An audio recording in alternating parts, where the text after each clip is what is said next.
You guaranteed us that Bitcoin would hit 500,000 by November of this year. And if it doesn't, if it doesn't, you said you would eat your dick. Will that video be on YouTube? Well, first of all, let's talk about the bet, people. I mean, I made this bet when, do you understand, the Bitcoin maximalists, I mean, whose, I think, average IQ is maybe 6, who are without any understanding of the blockchain other than the one understanding that Bitcoin was the first and therefore the best. I regret that if that logic actually worked, the greatest computer in the world today would have 1/1,000,000th of the power of your smartphones and would take up 5 city blocks. No, the world doesn't work that way, folks. I wish it did. So, John, you might want to cancel that mojito. John, in all seriousness, about the crypto. Am I drunk? No, you're just I'd let you drive me across town, but only for the adventure. Whoever said that, I mean, how simple is that? Really? I mean, how simple is it? Anyway, okay, I'll cancel. About the cryptocurrency, I'm curious, John.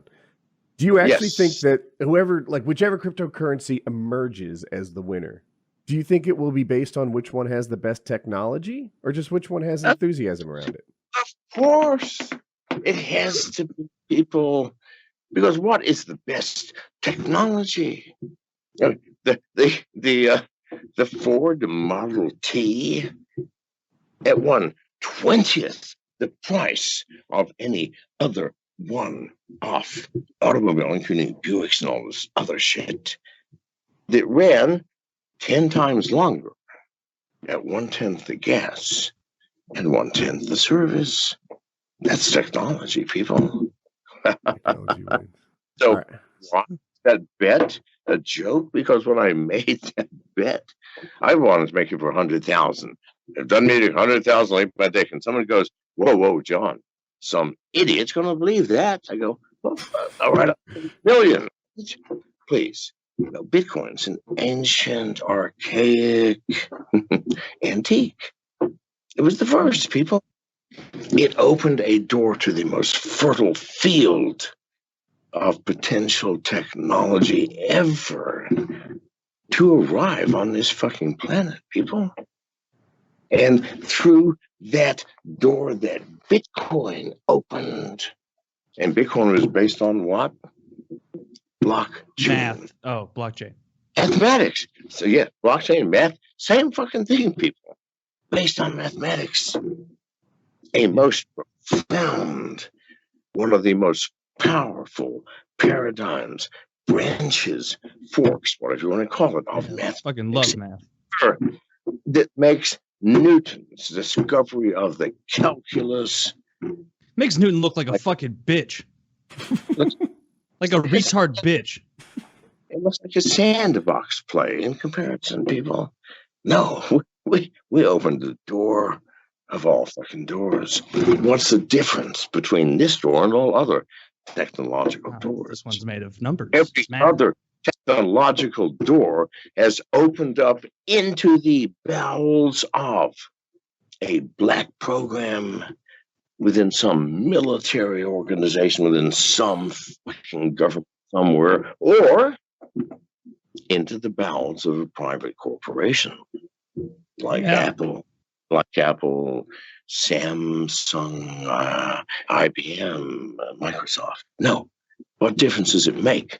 If that technology came from Microsoft, who owns it? You? No! Fucking Microsoft. I don't know. I'm telling you, Microsoft owns it. If it came from the bowels, even though it's Microsoft's shit, it's still owned by Microsoft. Well, it's in the bowels.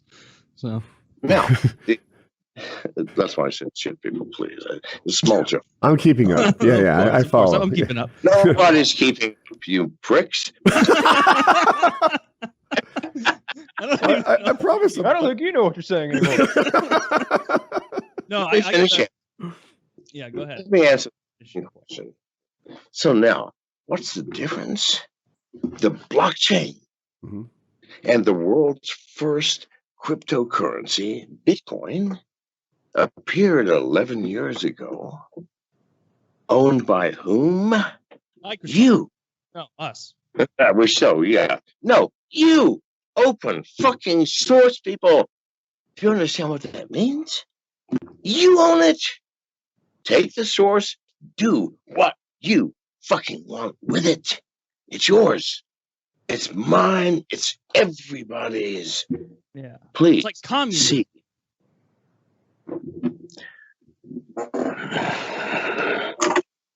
Or no, wait, you ran for president as a libertarian. You probably don't like that. Would you put your balls between your so, Well, no, we okay, no. communally own it, right? No. If it were communism, it would be far worse. No, it's neither communism nor socialism or anything with a fucking name, because this paradigm has never existed before, people.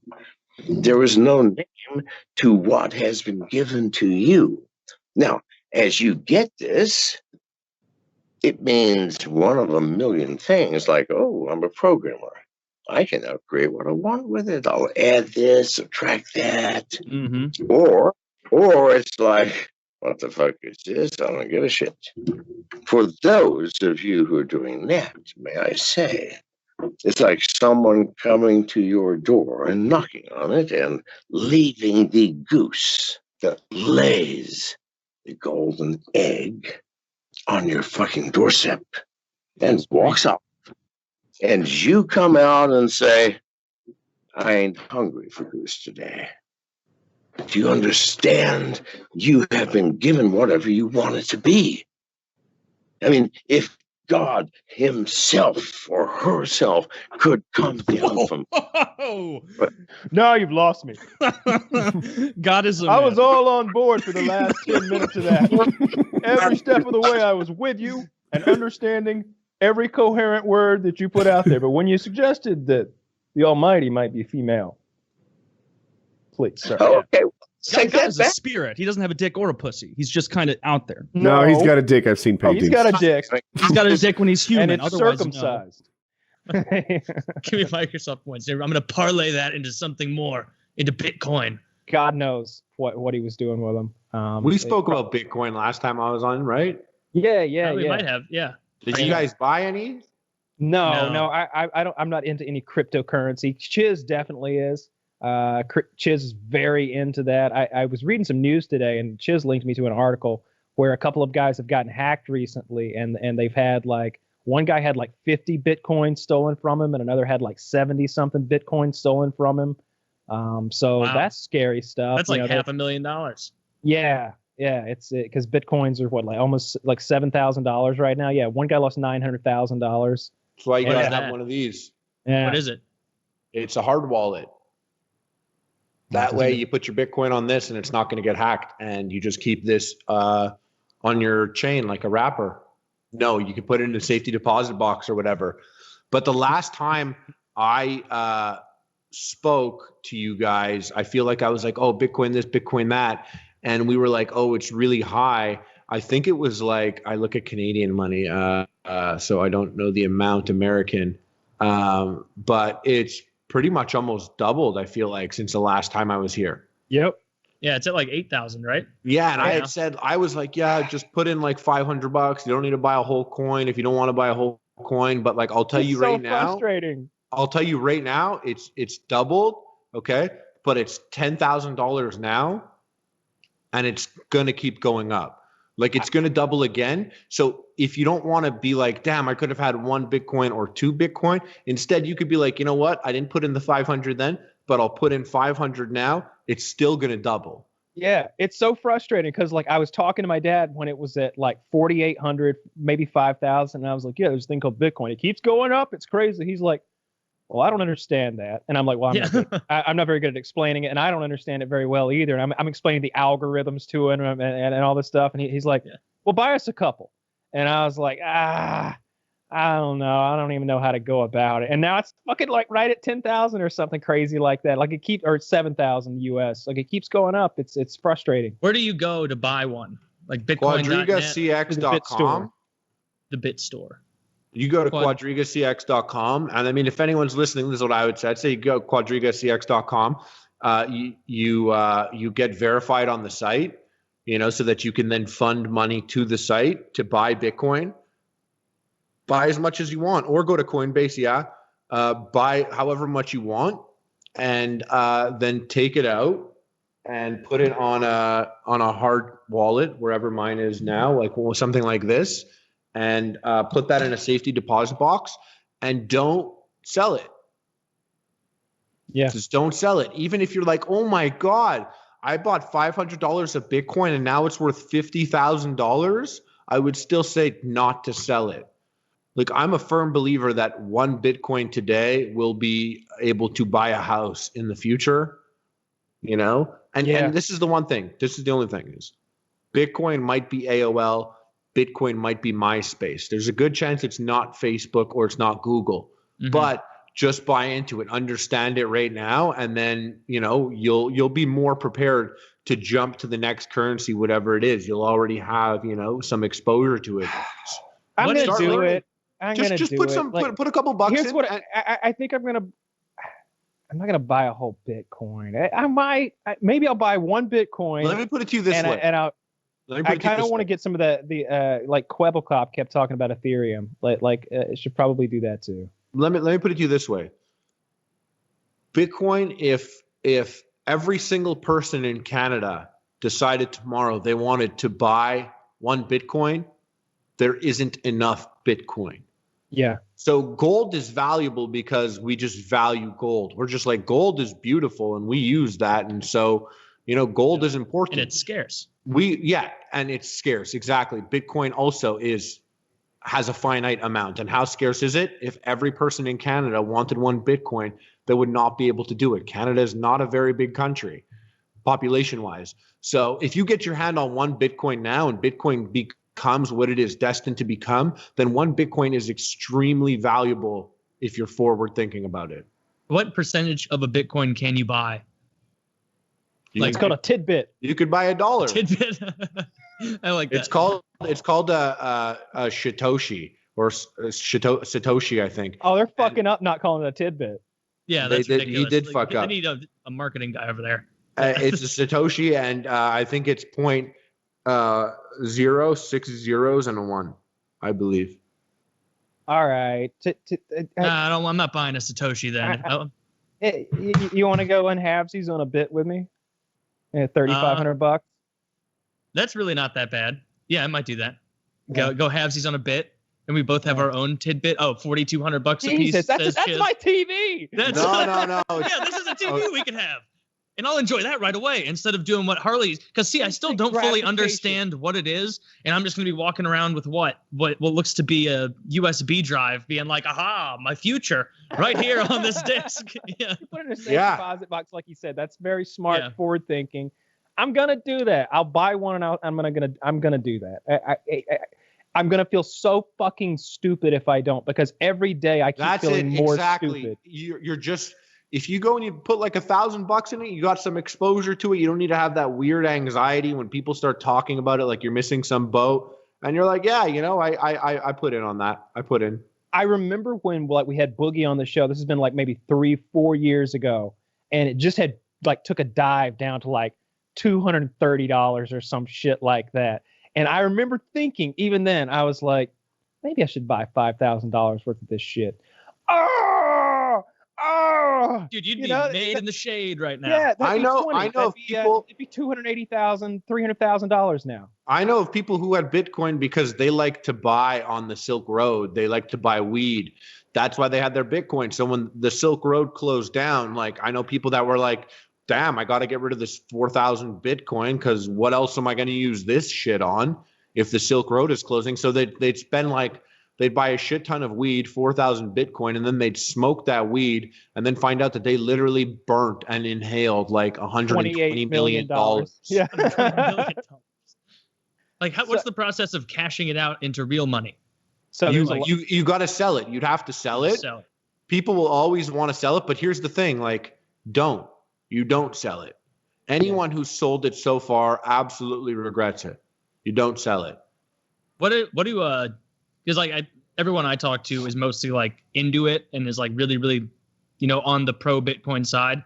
If there are any detractors out there about it who are saying, "Oh, it's going to collapse. It's going to fall apart," like, what's their argument for that? Or I don't know. I noticed that a lot of people that don't support it are people that like, maybe work in a space where Bitcoin kind of neuters their job or something like that, and they're like, oh, Bitcoin. Yeah, we talk about it in my work. It's jack shit. Doesn't mean anything. The government doesn't care. Can't pay your taxes. It's garbage, but I don't know anything about it. I think at the end of the day, like the things about Bitcoin that are things to be worried about are things that I think of. And like, I don't need to be some asshole on the internet. Like, I could just be like, if you were at war with another country, burning their money is extremely useful. Like, you could fuck up an economy by burning their money. Well, what if burning the entire world's money is literally in the computer world? So I think once you put something in the computer world, no matter how decrypted, blah, blah, blah, at the end of the day, with the right enough power hacking wise, the complete destruction of it is a click away. The best website in the world, anything. If like, we have the resources computer wise to destroy anything else computer wise. That's why like, $500 million of Ethereum went missing because some guy accidentally clicked the wrong thing and literally deleted $500 million worth of Ethereum. So like, I'm saying, where's the freakish aspect of it? Like, I don't know, an EMP blast or some sort of thing that like, takes off electricity. Are we all really going to carry around our Bitcoin wallet, like written out on like a 36 digit like string code? Like, it's just, I know at that point we're in anarchy already. It's all fucked up, but I'm just saying like, if it's software, it can be deleted.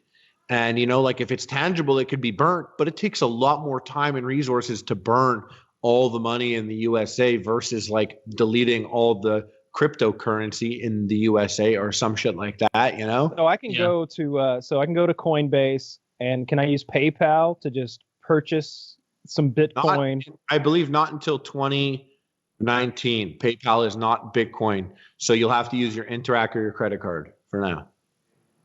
Okay, so I want to use my bank account then, I guess, to do that. Are you actually going to buy a full one? So do that, buy a Bitcoin, go download like the blockchain app on your phone, download it. I think then you'll be able to like, if I understand correctly, take a picture of the barcode or whatever that your Bitcoin amount is. I'll get Chiz to walk me through it because he's in the know. Yeah, I've got $20,000 just kind of sitting somewhere right now, and it's just honestly, and if it's not going to fuck up any investments, like no, it's just sitting there.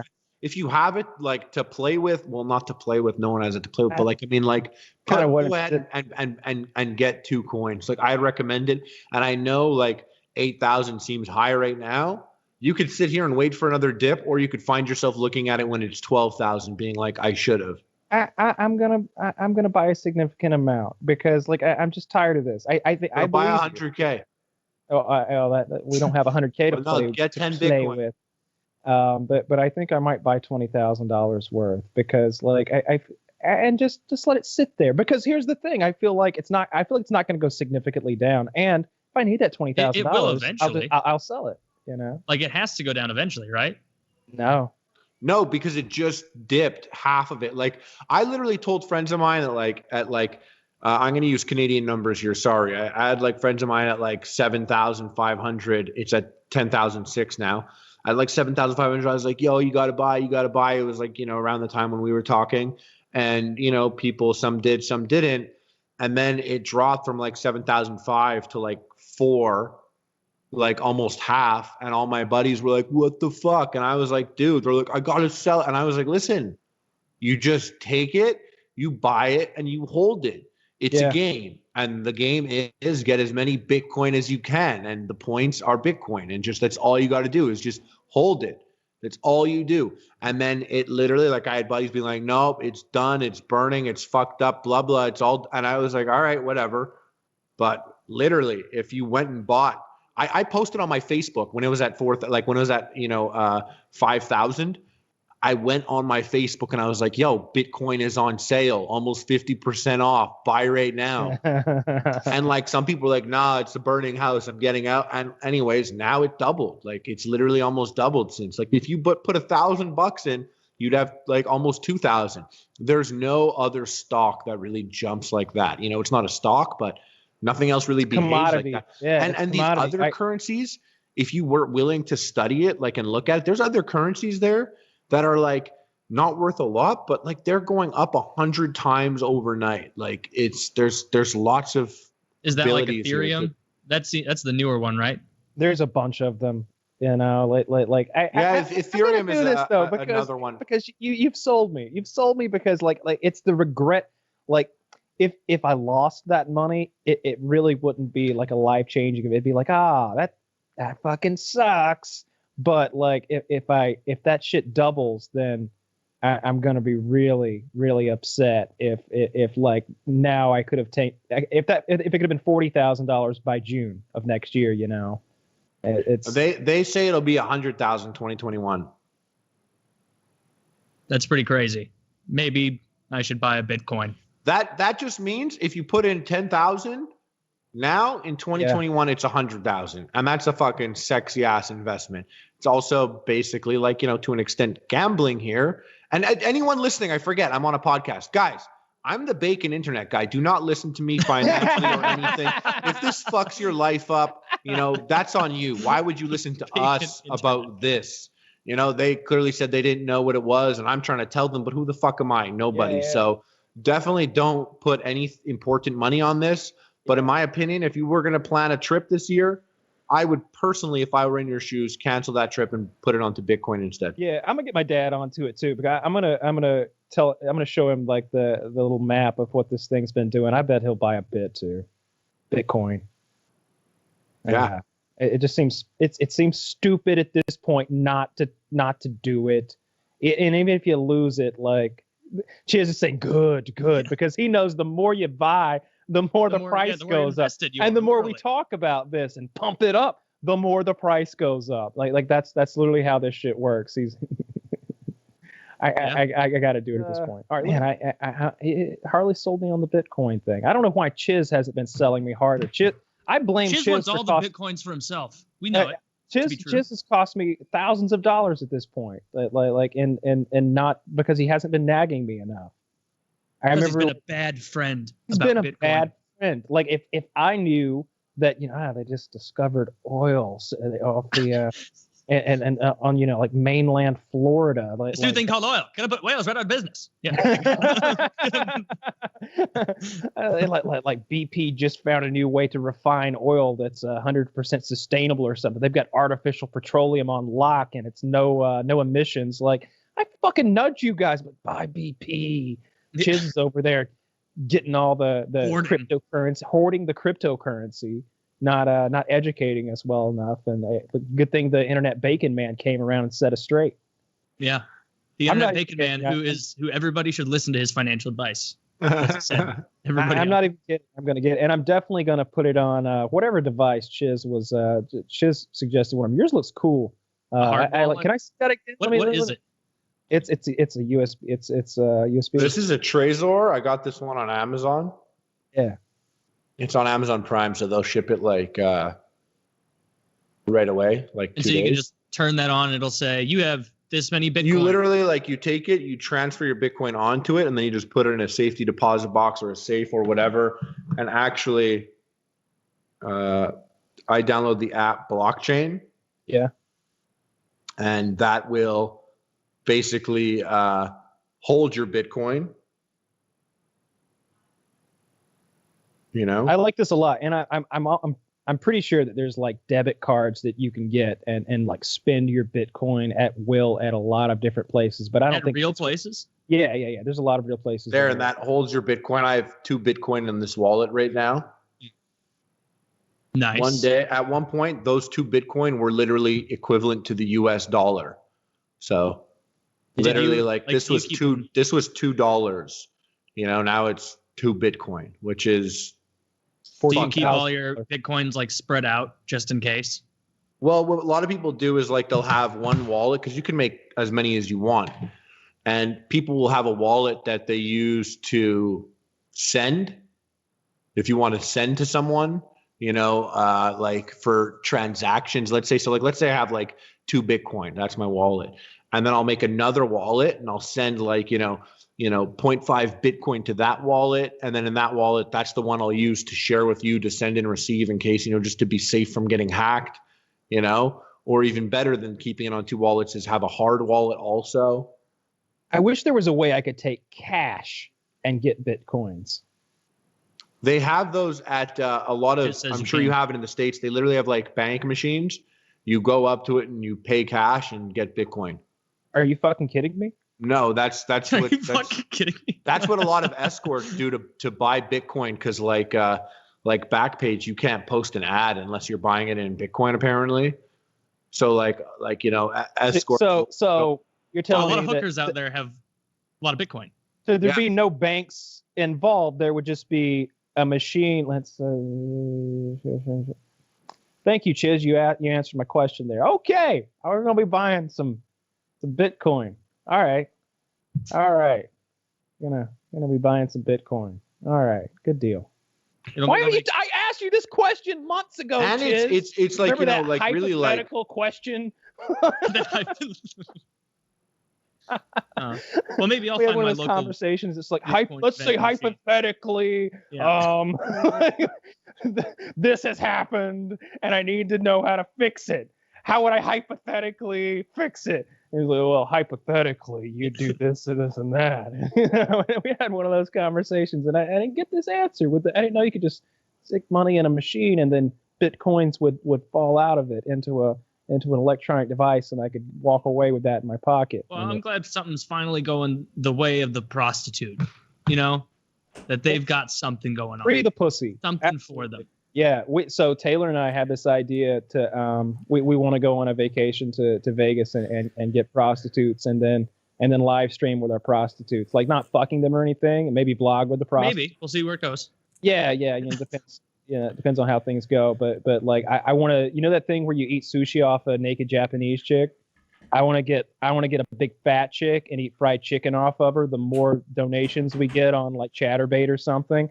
But you have to finish the wings or whatever. Just imagine like a really big fat black chick smothered in hot wings, and you know. Yes, and it has to be like really hot wings, like to the point that the person is visibly uncomfortable, like a little sweaty, like What if they're we not had a enjoying eating it. contest where like we each have to see how many hot wings we can eat off of our respective naked chick. I got 5 and on no it. hands allowed. Yeah, Right? Oh no! I'll donate 5. Yeah, I'll donate there you 5. go. Right there. Just donate half a Bitcoin to us. Yeah. Yeah, Woody, by the way, it's been decided you just got to buy into Bitcoin a little bit. The guys will catch you up, though, but trust us, just make it happen right now. I Yeah, didn't follow a lot of it, but it seems like a good idea. I put $5,000 in last week. There you go. Yeah. That was Did you do it when it was $5,000? I mean, No, when I it was, wish. Yeah, no, it was like 8 at the time. I think it was still 8. What is it now? Okay. 8 still. Yeah. So yeah. But I no, don't- good for you. Really, I want to buy. I was gonna diversify Bitcoin and then like maybe 3 of the altcoins. And I've been doing my research, figuring out what the pros and cons of the different ones were, so I could make an educated decision. And then I was like, all right, let's start buying. And I had to open a new account because I lost the email to my old Bitcoin account, and the most you could put in was $5,000. So that's where I am. Forward me over your diversification plan because I'm gonna put a little Yeah. bit What were of the money in there. other Oh, ones? I 'Cause we only sowed- talked about Bitcoin. No, I'm sure it's boring and complex. That's You probably not don't have it. in front of Oh my. Well, okay. There's 2 parts of it. One, I barely know what the fuck I'm talking about. Chiz knows what Exactly. he's talking about. Welcome I to would hate to influence somebody with my level of like, you know, whatever crypto coin idiocy. Why? Yeah, guys, don't listen. Like, honestly, Don't he listen. runs a Minecraft server. Like, Not don't even, listen. right? Yeah. I'm the Ran a bacon Minecraft guy. server. I Like, tell don't listen to us. I tell dick jokes but on really the listen internet. to us. I tell dick jokes on the internet. Do not take your financial advice, especially around crypto coin. But anyway, so my thought was I'd put half into Cryptcoin and then maybe like I don't know, take the other half, divide it into thirds across like, I have to look at them now. One was like Ethereum. Probably mispronounced that to give you my level of expertise. Ethereum. Ethereum. Yeah. Ethereum. There was the Chinese Ethereum, which I was looking at. There was Smeagol. I didn't look at Gollum. And then there was, I don't know, like Ethereum does contracts, and then there was another one that did some. You know what? I don't know what the hell I'm talking about. Yeah, no worries. Yeah. It sounds. I don't expect you to know what they do or anything, but it sounds like you did a bit of research. Like 10 hours, and it's So I want to steal that 10 hours of research you did, and just tell me where you put the money and how you diversified it percentage wise. I want you to do that. Bitcoin. Copy Chiz, not me. All right, I don't know what I'm doing. Chiz does. I'm gonna tell you later how much money I'm going to. I'm gonna go out on a limb and say that Chiz is just gonna tell you to buy only Bitcoin. Is that what you're gonna say, Chiz? He won't. I bet he'll tell you to say about half Bitcoin. Absolutely not. And then, absolutely not. Yeah, I want Chiz. Give me. You're not getting 5% either. You fucking. You're the real Jew. Yeah, Jesus, I'll take 5%. Yeah, real Jew. Harley's a Jew, but you're probably got to keep on right now. He wrote Neo in there. Neo was one of the ones I was looking at hard, but he wrote Boo on it. I don't know. Look, please don't copy me. I'm not. Yeah. All right, maybe future me. That. Yeah, but Chiz. I want your. I'm going to tell you later how much I'm going to put in. Give me a little portfolio advice. Me too, and then send it to me too. Yes. Harley, have you invested in Bitcoin already? 1% if I make $1 million. What? Have you already put some money into the cryptocurrency? Yeah. Oh, good. I hope it was a while ago. Showing my hard wallet that came in the mail like 2 days ago. Mine's in the mail. The Ledger thing? I got this one. It's called a Trezor. Okay. And I'm just gonna transfer it on. And did you get the one that Chiz likes? Yes, it's called Ledger. It looks like it's in the same class as yours. Apparently, the deal is, and this you can take advice from me on because it comes straight from Chiz. If you leave your money on the internet, like in these crypto exchanges and such, then you run the risk of someone cracking your account and taking all your money. And it's not like also the company going under and stuff like that. Thank you. Yeah. So the smart people put it on these devices. So I literally bought a device much like the one Harley just showed and a fireproof safe. And I'm going to take that and I'm going to put it in another location. And and then because like I aspired. So in the loft, in the barn. Yeah. So I'm gonna have that thing in like a sealed fireproof safe, and then the sealed fireproof safe in another place, and I'm gonna label it with how to access it, like in case I die or something. And Jackie should find it like in a Ziploc bag inside the case, being like, "Oh shit, there's X in here." I know it's not like a real benefit of it, but it is kind of interesting about Bitcoin that like you can die and take it with you.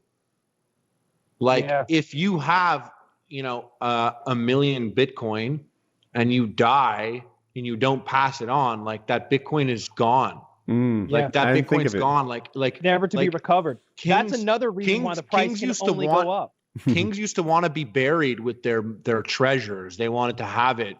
And, in this scenario, they technically can be buried with their Bitcoin and no one else would get it. Like you basically. The move there is to take the king's treasure and write them a check more valuable and bury them with the check. That would be more. It's funny that nobody does that anymore. Can you imagine like Trump being like, and I want to be buried with all $4.1 billion that I have. It's like you can't even because you can't even liquidate it. Like you can't even. Yeah, I take all his assets. You have to sell all his hotels. Take all his assets, write him a check for $4.1 billion, bury him with that, and then he's set. Yeah, if he ever wants to cash it, then we'll handle that when we get there. We'll cross that bridge when we come to it. Yeah. Exactly. That's the move. But yeah, so I'm easing my way into Bitcoin. Apparently I can't buy another $5,000 until 30 days or something, but what? Go to a different exchange. Go on Quadriga. I opened a support case asking for access to my other account, and you get more privileges with an older account that has exchanges in it. So I have another account that has dozens of, I don't know, 100 purchases or something, and it'd be kept several years old. So if I get credit to that account, then all of a sudden the sky's the limit. Wait, what were you buying with it? I was receiving Bitcoin payments at Woodycraft, and the email address to that one is one that I don't have anymore. So I'm like, oh fuck! Even though I like have the login, because I haven't used it in a while, they want me to like confirm it from the email they send me, which I can't do. So this must be boring, but they say, hey, open another account, use the same like bank, use the same phone number, use the same stuff so that we know you're the same guy, and then open a support case, which I did, and they haven't seemed to address the case yet. So that's I'm going to get You're probably really happy that you were taking Bitcoin at Woodycraft, because at the time they probably were way less valuable. No, I'm really not that. I converted them into cash because I didn't trust Bitcoin. But it's not as like, look, I don't look back at my Woodycraft money and think not enough. I mean, it could have been better. I'm sure there were deals and games. Like, look, it wasn't like if I had a 20-sided die, I rolled an 18. I don't look at that and say, fucked up. No, it was fine. I did okay. I was gonna. Chiz just point out that there's that hope that there maybe is a nugget of there's a tidbit, as I call them, in there that has matured, because like I don't remember the specifics, but like we found a bank account of mine like a couple years ago, like when we were going through a bunch of stuff, and it was like, holy shit, there's like $2,800 in there. Mm-hmm. $2,800. Like cool. Dude. All right. Put it over here in the other bank account. This is embarrassing. I'm sorry. Apple TV. This happened to me this week. 20 in your pocket. So, it's like that, but 100 times better. Yeah. I've got this. So this week, this is literally like last night or the night before. I have this notion that the stock market's not going to keep going up, that we're near the peak. And on top of that, if you're going to need that money soon, then you're not supposed to have it in something volatile like stocks. So I'm like, Hope is literally in college. We'll be paying her next semester in like, 6 weeks or something. And I have her college account in stocks. This is stupid. So me thinking I can time the market like an asshole and like a good person, knowing that I'll be selling it soon, I was like, I should just dump this while it's high. And here's the deal. Like many years ago, I wanted to put it in the S&P 500. It outperforms 85% of mutual funds. That's the deal. It's been the stat. It's true. It was true 30 years ago, and it's still true today. So at the time, I didn't have a big enough account balance to invest in their S&P 500 fund. So I put it in this science and technology fund that they also offered and ignored it. Anyway, I checked its performance yesterday, and over Hope's lifetime, it has done twice as well as the S&P 500. It was that, like, 1 in 6 that actually outperforms the S&P 500. And I was like, nice. Look at this fat fucking college account I haven't been paying attention to. I'll just turn this into cash. And it's like a year and a half of college at UNC. So, nice. And she's got a couple of college accounts, but that one was just like, holy shit, got fat. So that's nice. Yeah. I found a lot of money just recently. I didn't know it grew. I'm literally going to do what Harley suggested. I'm going to put a good bit. I'm going to buy a couple Bitcoins, and I'm going to put it on that device, and I'm going to stick it in a safe deposit box, and I'm just going to leave it there. And if I ever get to needing that's your kid's house. If I ever get to needing that $20,000, I'll fucking liquidate it. I don't think Bitcoin's going down, but again, I'm stupid. I don't know anything. I can't. I've tried to explain to two different people. Here's the thing. When you put it in there and it starts to go down, even if it goes down to 10 cents, you keep it in there. Yeah. It stays in there. I'm just going to leave it there. It's not for you. You may as well keep it. Yeah. It's not for you. Harley, the future. Harley said it last time he was on the show. It burned into my brain. He was like this, imagine back in the day you had gold and the money was in gold. And then they said, no. What you really want is this paper. And it's a proxy for the gold. It's backed by gold. And then they say, no. It's actually backed by silver now. But you still want this paper. This paper is the thing you want, nothing liquid. Now it's not backed by a goddamn thing. But this paper is the way that you want your money. You don't want gold and material. You want this paper. And now they say, no. What you want are really complex algorithms. Those are the things that you know what? Actually, it's true. Cause like what I was saying it before, like gold doesn't have a value other than we, the people, love gold. We love gold. We value gold, and there's not a lot of it, so it's rare. So there's a value to it, and it has industrial, scientific uses, medical uses. But so ultimately, it has values attached to multiple things. But it was consensus based. We love gold, so we went from that to like a government controlled currency. Like it's money. It's not a consensus based. It's not like, this is how much we value it. We're just like, it is what it is. But Bitcoin is back to what it used to be. It's consensus based. People are like, this is important. This is valuable. I'm not really sure, the use of blockchain to a deeper extent, but apparently like blockchain is how they're going to archive all of our news in the future. And there's like secrets to the internet within blockchain, and like, MasterCard and credit card companies are like patenting their own blockchain technologies. And, there's just like a big thing there. It's kind of like when you say shit about the internet back in the day and you used to talk about it, it probably sounded outlandish to people, where it's like you can watch any show whenever you want from anywhere in the world while also having a video phone call. You'll be able to see people in video, and like that shit was like outlandish then. So I was a tech guy when the internet was first happening, right? So I was like, oh my God, the internet's the greatest thing. It's the new printing press. It's going to change the world, etc. But there were a lot of people betting that it was the next CB radio. Like, oh, people go into these chat rooms, they talk to each other. They will soon realize that typing to each other is not as nice as talking. So it's a CB radio. It's going to follow the same course where it was sort of, if people don't know, CB radio got really popular in the 70s. Like even moms and stuff were on CB playing trucker. And then that wore out. And people were saying that's AOL's future. Right? That's the internet's future. It's just chat rooms and then it's going to die. And now Facebook is like a major part of lots of people's lives. Reddit, YouTube, people follow YouTube and just like, hey, I like Woody. I wonder what he's up to now. And so. And people also are always like, oh, I don't know. It's a bad thing. Like, I heard China banned it. And it's like, yeah, China tends to do that with really awesome things. Google and Amazon, like they spent years saying you can't have more than one kid until they're like, oh, not a good idea. Like, and then they changed it. Like, and so like at the end of the day, it's like almost a sign for the potential aspect of it. And then it's like, you can't pay taxes with it. And it's like, so you convert it to real money to pay your taxes whenever you need to. But it like, listen, it's a value. It's got a value. It's consensus based. And even though it's not the best technology, like you just know there's people out there buying shady shit like guns and stuff like that. And that's not a good thing, but that's going to happen anyways. And if like the shady markets are going to adopt this and use it, it's going to leave its value high. It's going to stay there. And the fact that the government doesn't like it is the beauty in itself of it.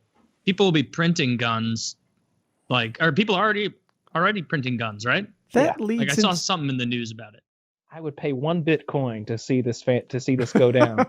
You would pay a whole. Do you still have your coin? Bitcoin? I only have $5,000 worth, but not anymore. Now I've got like it's almost double. 10 or something. I bought it at 9,400, 9,500, something like that. Last night, I'm like, this thing is exploding. Steam stopped accepting Bitcoin, like the opposite of adoption. And Optic Big Timer did a 25-minute video on how he thinks Bitcoin is a bubble that's about to pop, and just all this negative. And I heard a lot of people saying that. Everyone seems to unanimously agree it's going to pop, but no one seems to know when. And I was like, you know what? I'm just going to take my win. I bought $5,000. I made a little less than $5,000, but more than $4,000, like somewhere in there. And for 2 weeks of doing nothing, and I'm like, I'll just take it. Whatever. I'll cash it out. I'm fine. And I cash out. I wake up in the morning, and it's already like $1,800 higher, like my little piece of it would have been. And I'm like, motherfucker. And it just goes, it is rocketing up. I sold too early, but yeah. What are you going to do? No matter what the price is, I'm going to buy more and more as soon as I can. And I'm just going to put it on that Bit wallet, and I'm going to leave it there. And in 5 years, I bet it's worth $100,000. Well, or it's worth nothing. Yeah, or it's worth nothing. And you know, I've got that but like wallet, you're that's being worth smart. 150. Like I guess the comments I saw about people being like, "Oh, the bubble's gonna burst." Like it was more or seemed to be aimed at people who are like putting their financial future in this instead of people who like you guys are investing because you want to, you know, take advantage of an opportunity. Like, well, I mean, you're kind of like doing the fear of missing out investing, which isn't usually the good way to direct your investments because it's like, oh, I don't want to be the guy who doesn't get in on Apple. I may as well buy in right now, you know, like or whatever it may be. Do you remember the scene from Braveheart when the cavalry is running toward William Wallace and all the Scotsmen? Of course I do. And they've got those spears hidden in the grass. Hold!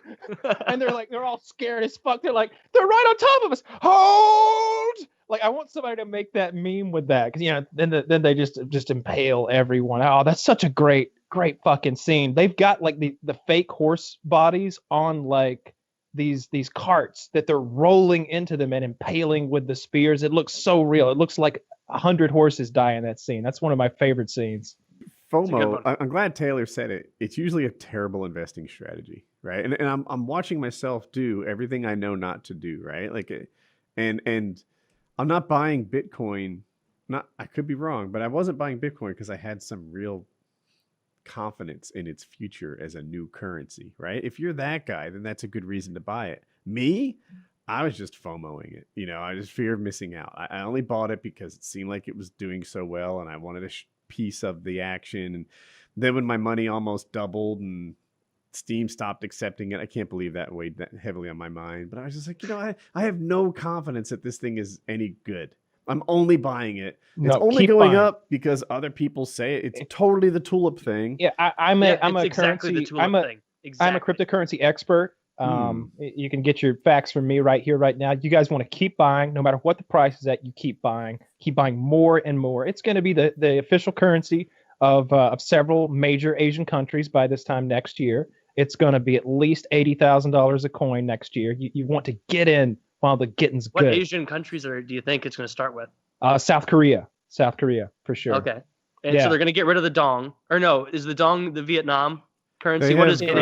Is the dong is so small in South Korea, they're going to switch over to Bitcoin. Okay, fucking good. Yes. Okay. The dong is I can't believe I knew dong was Vietnam. Look at that. Oh, you're so smart. Man, what's Korea? The gang. The gang? Yeah. That's not right. Of course it's not. I made that word up. Gang is a real word. Gang is a word, yes. They're in Philadelphia. Yes, but I made that current. Well, there's no G at the end. It's the gang. Gang. Be the gone. It's a Vietnamese word. Gang. Swallow your tongue. Stick your tongue out at the end. Yeah. What is yen is Japan, right? Yes. What is China? Oh, I know this. Fuck, I know this too. All right, I clearly don't. Is it the yuan or something? A yuan.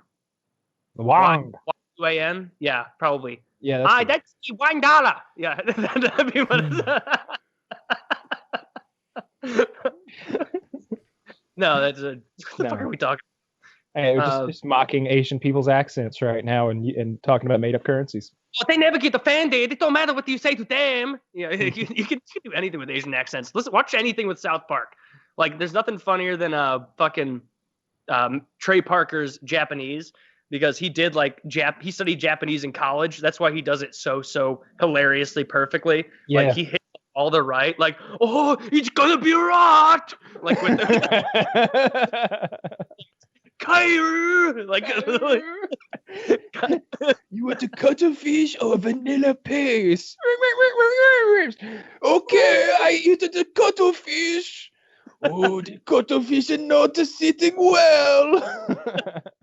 All right, Woody Kyle, which one of you invested in cryptocurrency? I'm in and out. Yeah. So I bought in at just under 8,000. I got out at, it was under 15,000, like 14.5, 14.8. And but I didn't have a whole coin, so I only made like $4,000. And it was at whatever high 14s, and I didn't actually have faith in it. I only bought it because of FOMO, and I was like, that's not how I invest. It was just a weakness. So I took my winnings and I left. Okay. I bought $5,000 worth when it was $8,400, I believe. I haven't touched it. It's just sitting there. I'm not going to touch it. It'll be good.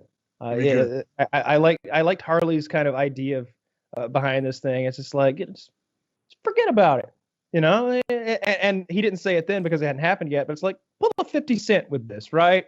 Like 50 Cent forgot that he had gotten paid 700 Bitcoins like years and years ago. And then and his quote was like, I forgot I even done that shit. And then he looked and he's got like $7.5 million worth of Bitcoin. I don't believe that story, by the way. Which part of it? Any of it. I don't think it's true.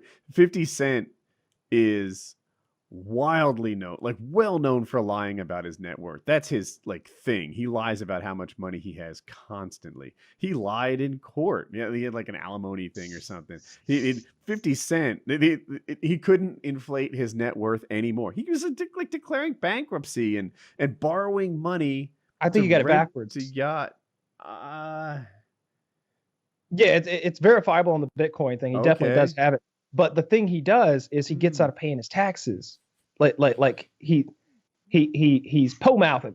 He'll file for bankruptcy, but then he's actually got his money somewhere else that where he can protect it. Like he's just getting out of paying taxes. Moving money. Gotta keep moving the money. He's just moving his money around. Yeah. Right? He got all that vitamin water money. Oh, you can spend a lot of money. You know, Alice. All right. So you're a crypto guy, right? Yeah. And one of your claims to fame is the fact that you like sort of brought to light crypto scams. Now, how is cryptocurrency different than cryptocurrency scams? Because they seem kind of related. All right. Well, so that's there's a lot to unpackage there. But okay, to start off with, scams can be all sorts of different things. They can be they're not even creating a token at all. They just take the money and run. They could create some kind of shit token that doesn't do anything that's promising to do. They can promise they're going to develop it in a certain way that they end up not developing. There are all kinds of scams out there that can exist, right? How specific you want to be with the word scam, I guess will change your opinion on which ones are what. But generally speaking, I view scam to be they say they're going to do something that they don't do. That's a scam to me. Okay. So if they say we're creating this currency based on this technology and we're going to be developing it, and then they take your money and say, actually, we're not, that's a scam. But if they take your money, develop the currency that they're saying, according to the protocols that they set forth, and issue that currency, and it goes down in value a lot, that's not a scam. You gave the money, they did the thing they said they were going to do. It doesn't make it a scam just because it went badly, right? I have my own idea for a Woody coin, right? You give me money, and then in exchange, I will hit my forehead on the keyboard between 6 and 10 times and give you a string of text. Huh? No one would buy this, right? Pretty convincing. I would not purchase it. It's not a lot different than crypto. I sense you're a big Bitcoin fan.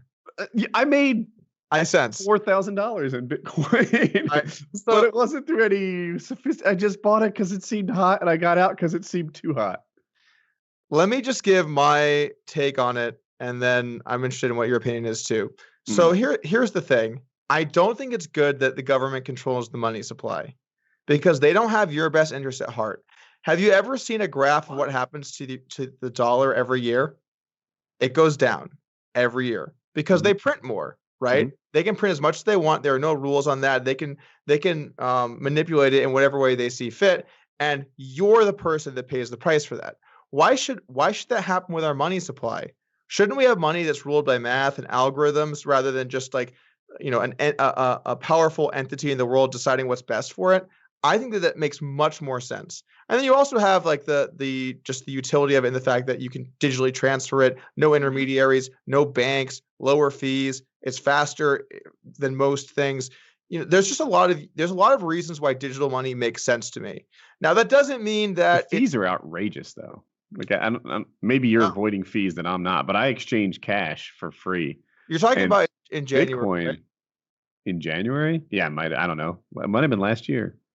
So they actually rolled out new technology in the last it was probably around 8 months ish ago called the Lightning Network, as well as SegWit, which has dramatically decreased fees. If you look at fees now, they're like nothing. But what happened was so many people tried to use the network in that 2-month period of time, and they were still developing a lot of the technology that the fees became astronomical, and eventually that was solved. So that's no longer an issue. But it was bad during that period of time. Yeah, it was. It was like more than buying and selling stocks, if I recall, as a percentage. Like it sucked. I like your argument about the Federal Reserve. That makes a lot of sense.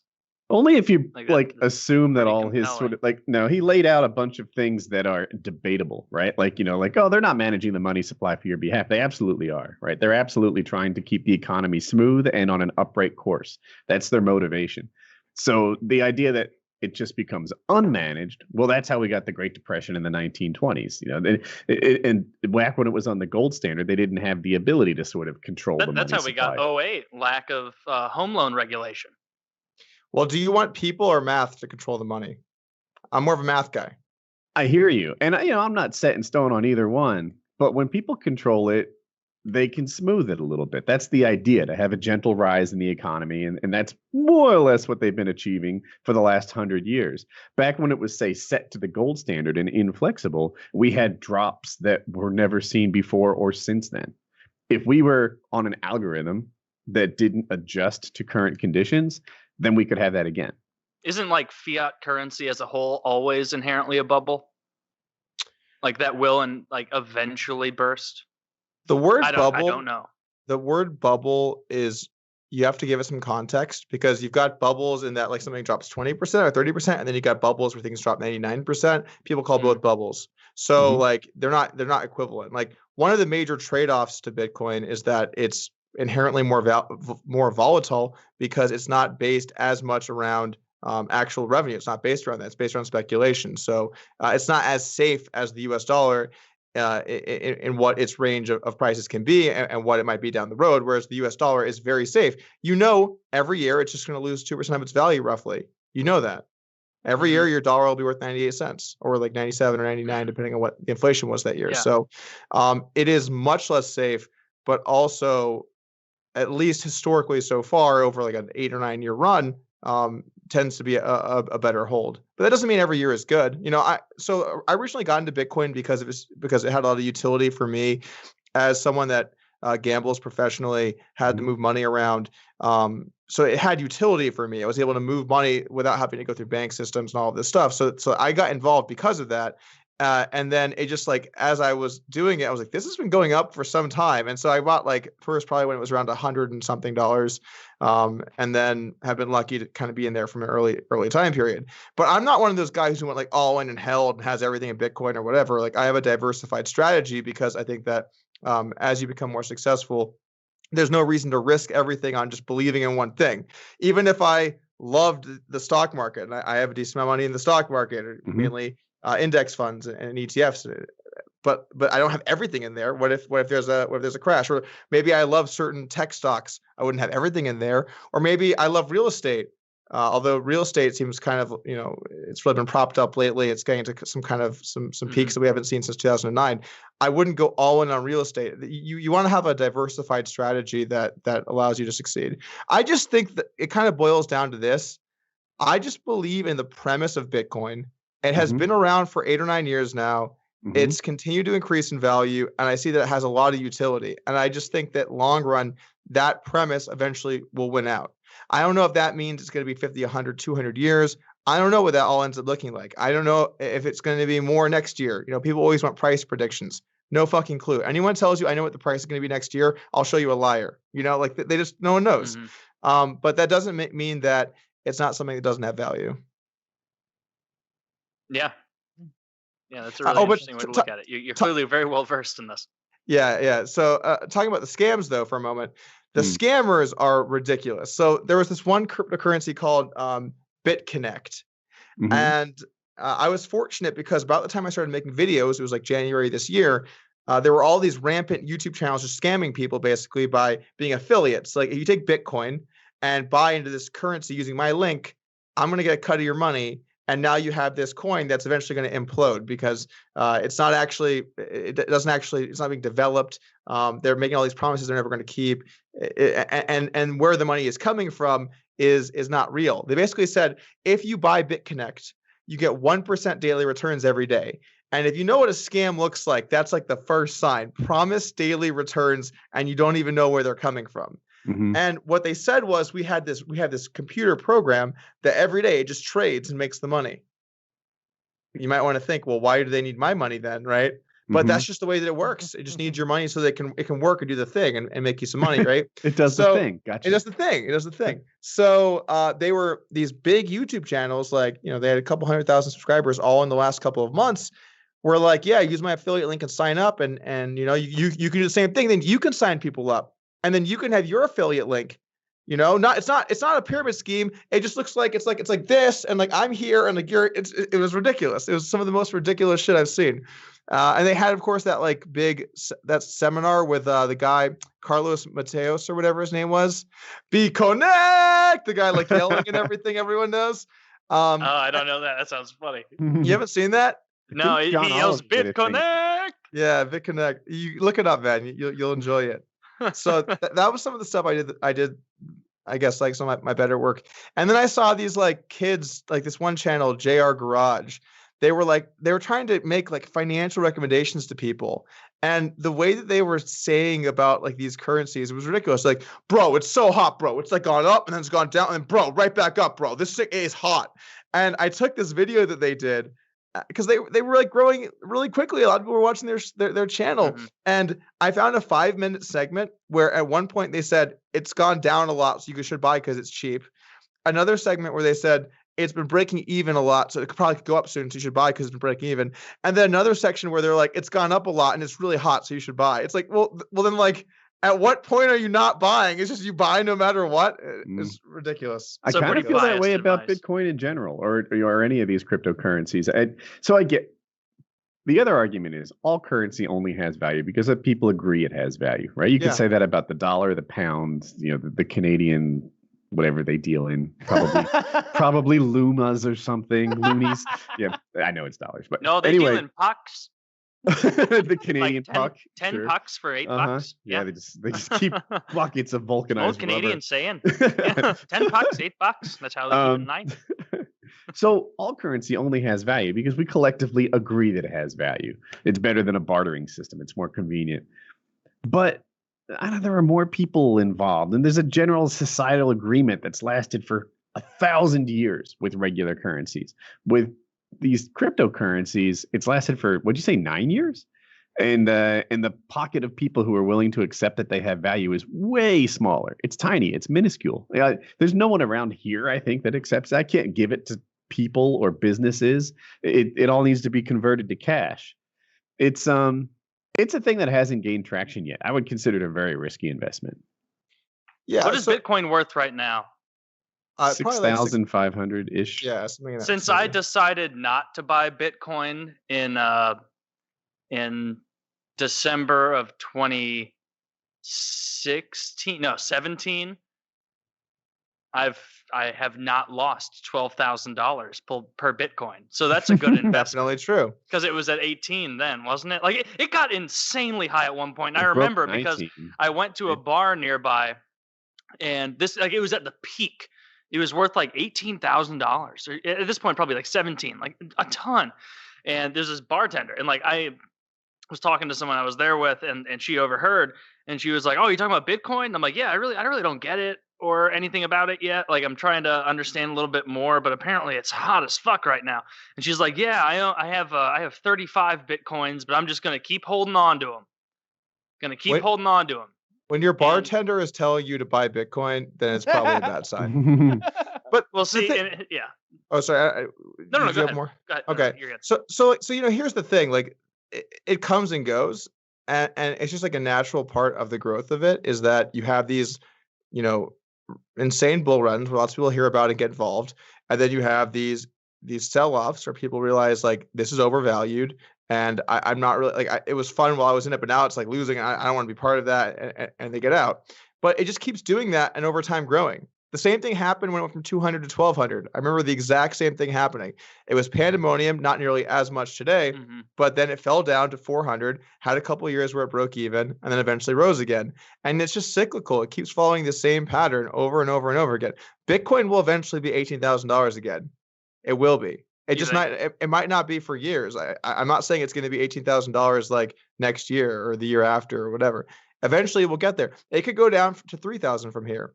But, do you have fear about like government regulations stepping in and like stomping on that potential profitability for you? Like I would imagine that's a fear that people deep in crypto have, where they're like, a new regulation could roll out any day that really fucks me. Well, a lot of people in crypto are delusional, which is clear in the space, and they think that like, oh, that'll be good for Bitcoin. Bitcoin will show them who's boss. It's like, guys, if like the U.S. government bans Bitcoin, it's gonna be a real bad day. It doesn't mean long run it won't succeed, but it would lose a lot of its value. So yeah, I think that's something that you're always worried about. But most of the conversations with cryptocurrency that I've seen, I saw like the head of the SEC talking about it with Congress. They're generally on the pro side, and like we should get in front of it and like help like regulate it and get rid of all these scams. And I think overall they're generally for it. Now there's definitely people who aren't. But who's the senator? Not Mark. What's that guy's name? God damn it! There's a senator who supports it. Yeah, Mike Hunt. Yeah. Yeah, I don't think it's him. The Honorable Mike Hunt of Rhode Island. It's a dangerous, crazy world with lots of swings, but over time it will continue to gain value. It just will. It's going to gain value. There's only a limited number of them. There's only ever going to be a little under 21 million Bitcoin. It's not like there's a bunch coming out of nowhere. How many are left? If that's not a dumb question, probably is. That's a good question. I think will it hit that limit? If there's only 21 million, like there's a finite number. Like, are they at 1 million or out there right now? Are they at 10 million or out there? Like, I think it's at like 16 to 17 million are currently in circulation. I want to say it's in that vicinity, but I could be off by a little bit. And I forget when the final date is that they'll all be mined, but it's something in that vicinity. Also, there's a good chance that a guy that owns a lot of them is dead. So Satoshi, the people who are like, I'm Satoshi, or they accuse who's Satoshi. There's a very good chance that Satoshi. Can you say who Satoshi is for people who might not know? He's the founder of Bitcoin. He's the guy who who created the currency. It could even be a few different people altogether. There are a lot of different theories as to who it is. There's a guy who likes to pretend it's him named Craig Wright.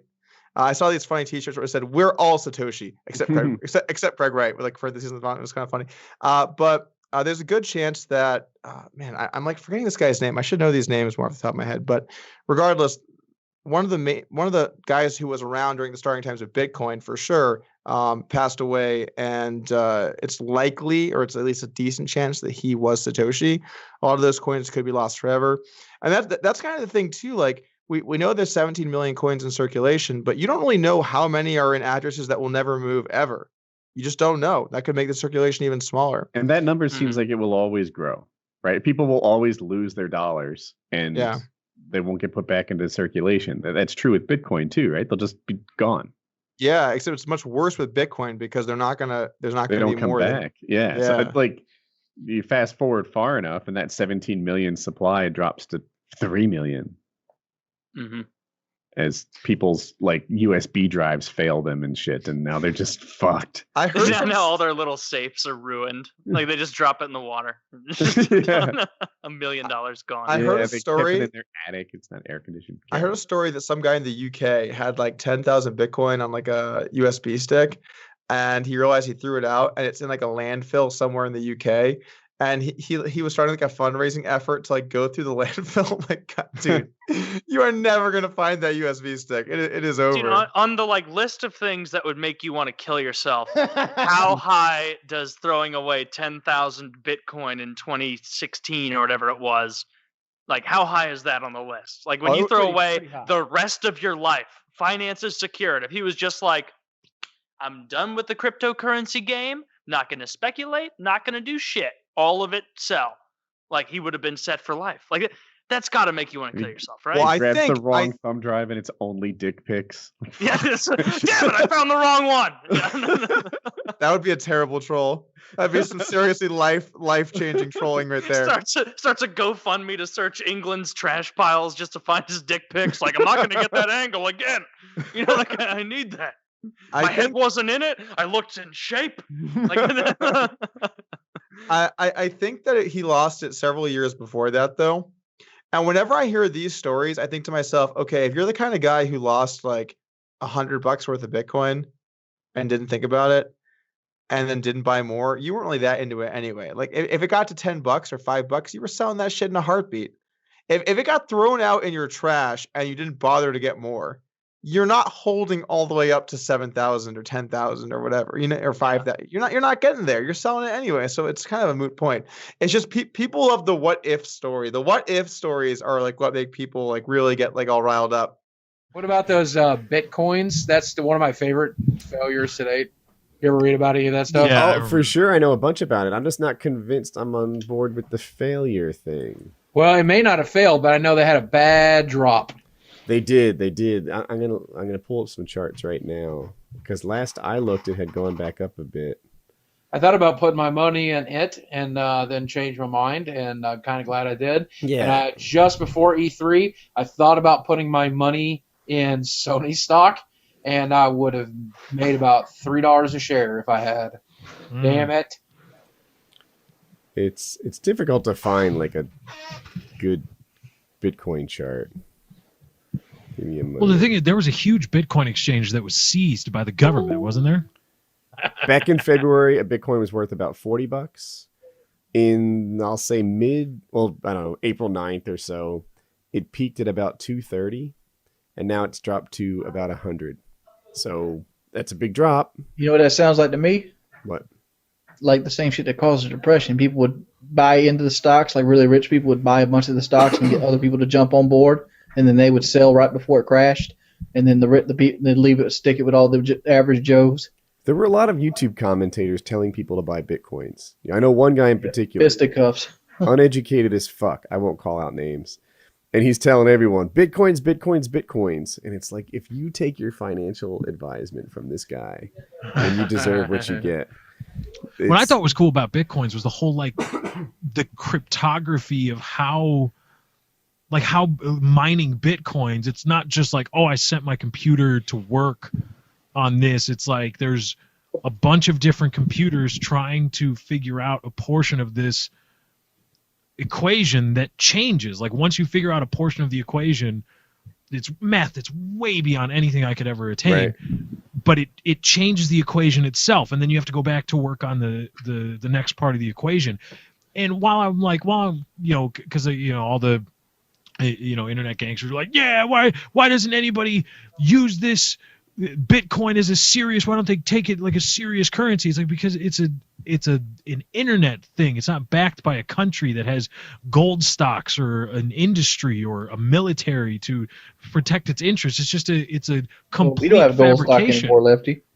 Well, we do have gold commodities, and that's a huge bubble that's probably about to burst. But I thought that was really cool. Like, I couldn't understand it, but just looking at how they were mined and how that whole thing worked, I was like, huh, that's really cool. And apparently they think it's like, and nobody knows who created it.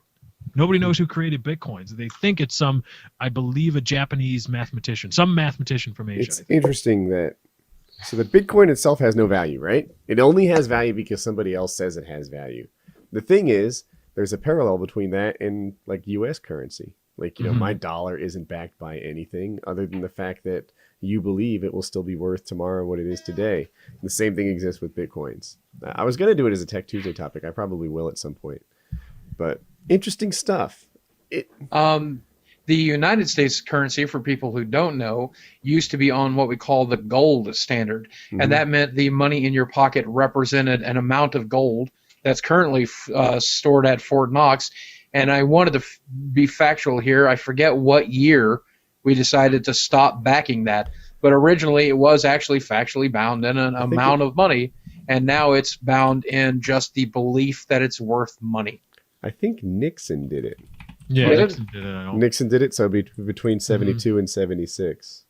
But now the worry is 74 is when he did it. He signed it. oh, Hey, not bad, huh? Not bad. there you go. That's good. It's funny that though my father and my grandfather both corroborated that if you ever tried to if you had a lump of money and you went to Fort Knox or the U.S. government in any way and said, I would like to have my gold from your supply now, they would not only not give it to you, but then arrest you for treason.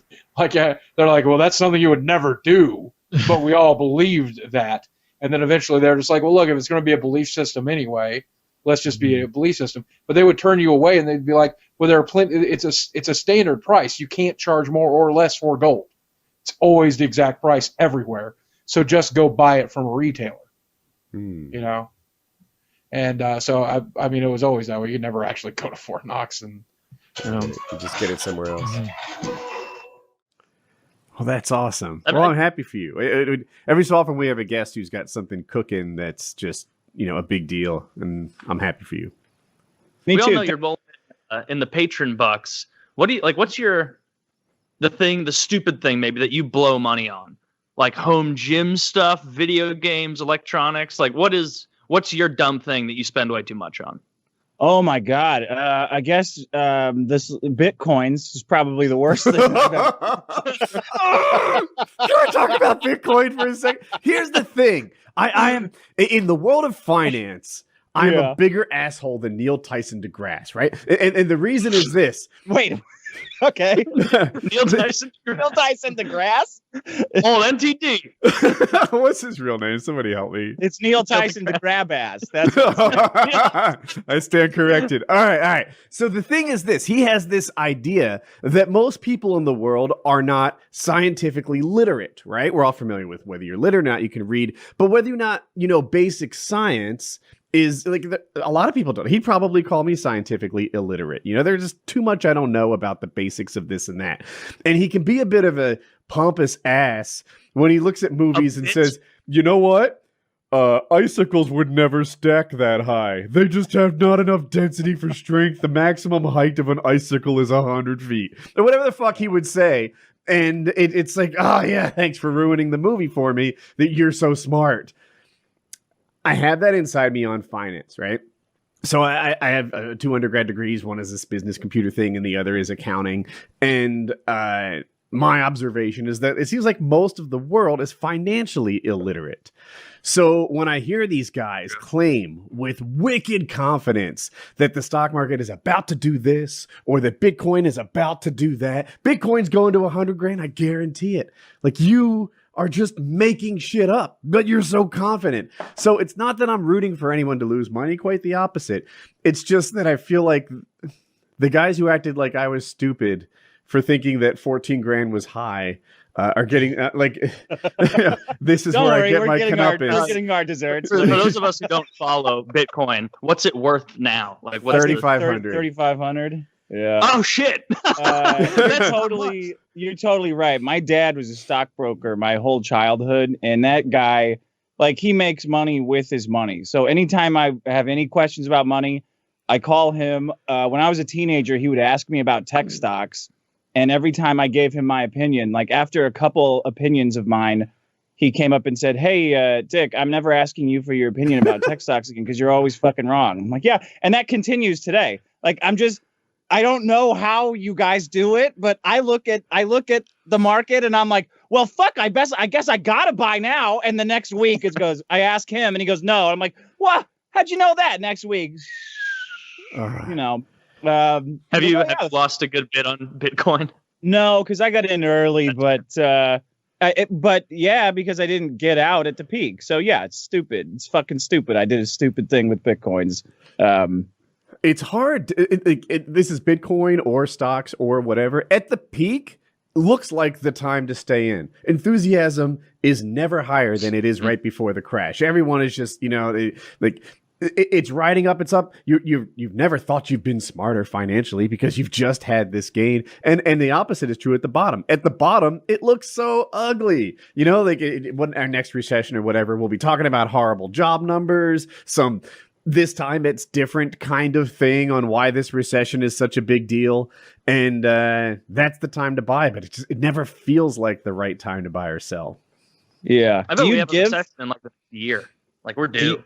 Do you give financial advice on the show, Woody? Because fucking everybody could use some of that. Like, I get that. I get asked that and women questions more than anything. The thing and I can't answer either. So I've done some videos on financial advice that people have liked, but a lot of times the advice they want is timing, and that I don't give. You know, I'll talk about the miracle of compounding. I'll talk about safe. Right. No, I just don't feel like I'll get it right. Like anyone who claims that they know how to time the market is probably one of those financial illiterates that I make fun of. Or a criminal. Or a criminal. Yeah. Criminals may know something. I used to be an insider trader, not a legal one, but I yeah. And when I worked in IT, used to be an insider trader. He's gonna be in prison. I was late. This is the Taylor show. It was just one or two stocks. Certain IT people are not allowed to buy and sell stocks with the outside of certain windows because they have privy to the financials. You know, like I have direct access to production databases. I have direct access to our ERP systems and could, in theory, look how the quarter is going to go before we release results. So because of that, I wouldn't be allowed to trade in certain windows. But I guess an insider, I don't know if I use that term right, but I was privy to inside information, so I couldn't trade anytime I wanted to. See, then you weren't insider trading. If you were like, well, they told us this nonsense because we had information that we couldn't trade, never stopped me. Like no. Yeah, just what I did was I just told my buddy, I gave him a bunch of money, and then he invested for me, then he paid me the dividends. It's great. That's not insider trading. No, that's just a conspiracy. The truth is, it would have been a lot of work to put it together. Like, one, the ERP systems stretch around the world, so you got to, like, consolidate it. And two, a lot of times it wasn't, like, done until, like, right before results came out. Like, they're still massaging it, figuring out if they want to write something off or depreciate it slowly or whatever it is they're doing. So I don't know. I never felt like I had solid enough data to trade on anyway, even if it were illegal. Play the worst game in the world, TurboTax. You just chase down 1099s you should have looked for back in January, and it costs you all your money. I hate those games. Those are the worst. Where it costs more than magic. You always lose. I had a fun time with TurboTax this year, getting all my income from all the crypto companies that went down and stole all my money. That's great that they still managed. Oh my God, Celsius. Oh fuck. They took everyone's money, but they still sent them the 1099 for the interest that they made while they were still making payments. That's really fantastic. That's so you got to pay tax on that money, and I guess you get to claim it back when they finally go bankrupt in 40 years or something. I don't know how it works. I used to tell people, I used to always be like, yeah, like, you know, love Bitcoin. And then, like, I remember, I think it was Quadriga went down. People lost money in Quadriga. I had Ethereum in Quadriga and I lost it. And then, like, time went on and people were like, you never talk about Bitcoin anymore. And I was like, yeah, because I would talk about it. And then people were like, I'll go get Bitcoin. And then they leave it in Quadriga or whatever. And then the thing goes down and they're like, you fucking told me. And I was like, bro, I had no idea. And I'm like, I'm just going to shut the fuck up. Bro, we're in this boat together now. No one's ever like, bro, I was really happy you started talking about crypto here at this event. I really wanted to talk about crypto. I'm like, I don't need to talk about it. Talk about it. Next time I talk about something I shouldn't talk about, I'll make sure it's on a Twitter space with Keemstar and that all of Twitter is listening. Safe place. Yeah. Dick, you're the most expert crypto guy among us. None of us know shit about it. Is it going to boom again? Should we get in? I mean, yeah. The only thing that'll stop it, I think, is the U.S. government saying flat out that it's illegal. And that if you have it, you're going to jail. Otherwise, I'm in. I got a bunch of Bitcoin on it's not on an exchange. Don't put it on an exchange like that. I'm a big crypto believer, though. Did you guys know that me and a bunch of guys made a crypto Patreon? Did I talk about that last time I was here? No, maybe? I don't think you talked about it. Backed by. Yeah, I got it in my thing there. There's so many people got kicked off of Patreon and all the alternatives and PayPal and all them. Why? For cultivating an audience of homophobic racists? Yeah. Okay. No, for jokes. We're making jokes about MasterCard's wife's OnlyFans. They banned me from processing. I'm banned from the world for processing credit cards. So me and a bunch of guys from the show made it's a Patreon on the blockchain that you cannot be banned off of. If the government puts a gun to my head, I can't turn it off. Mm-hmm. That's just the way the blockchain works. But I think it's the future, man. It's the technology of it that people don't respect enough. They think it's like a gambling or speculation asset, but it's really the technology of distributed ledger is like a quantum leap in computing. I can't grasp enough of it, but like I have friends that are not the scamming type and are super smart computer type guys, and they try and explain how NFTs are still beneficial, just not in the way that it is now. Not in the way to sell it as art or do like there's just other functions that I can't begin to grasp about it. Let me give you a good example. So I started a company with a friend of mine from college, and we will, if you send us your collectible cards like Magic, Pokemon, baseball cards, we will store it in a vault. And then we will give you an NFT that represents your card. So it's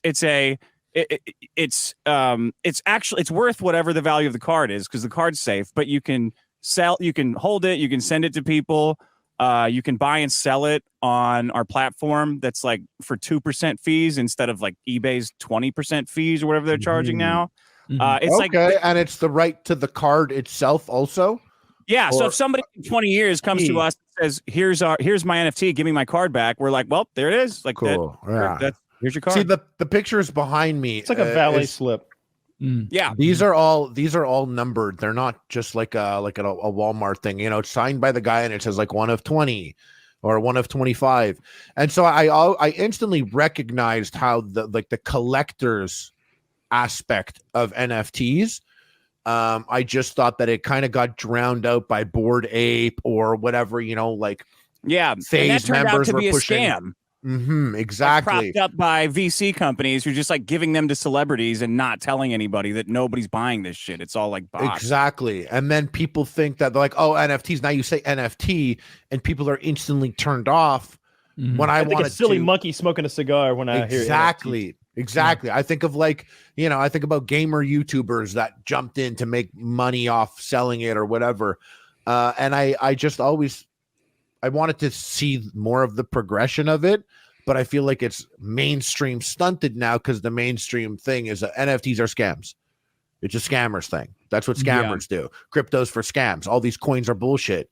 I would never tell anyone to buy Bitcoin. I'm happy I have Bitcoin.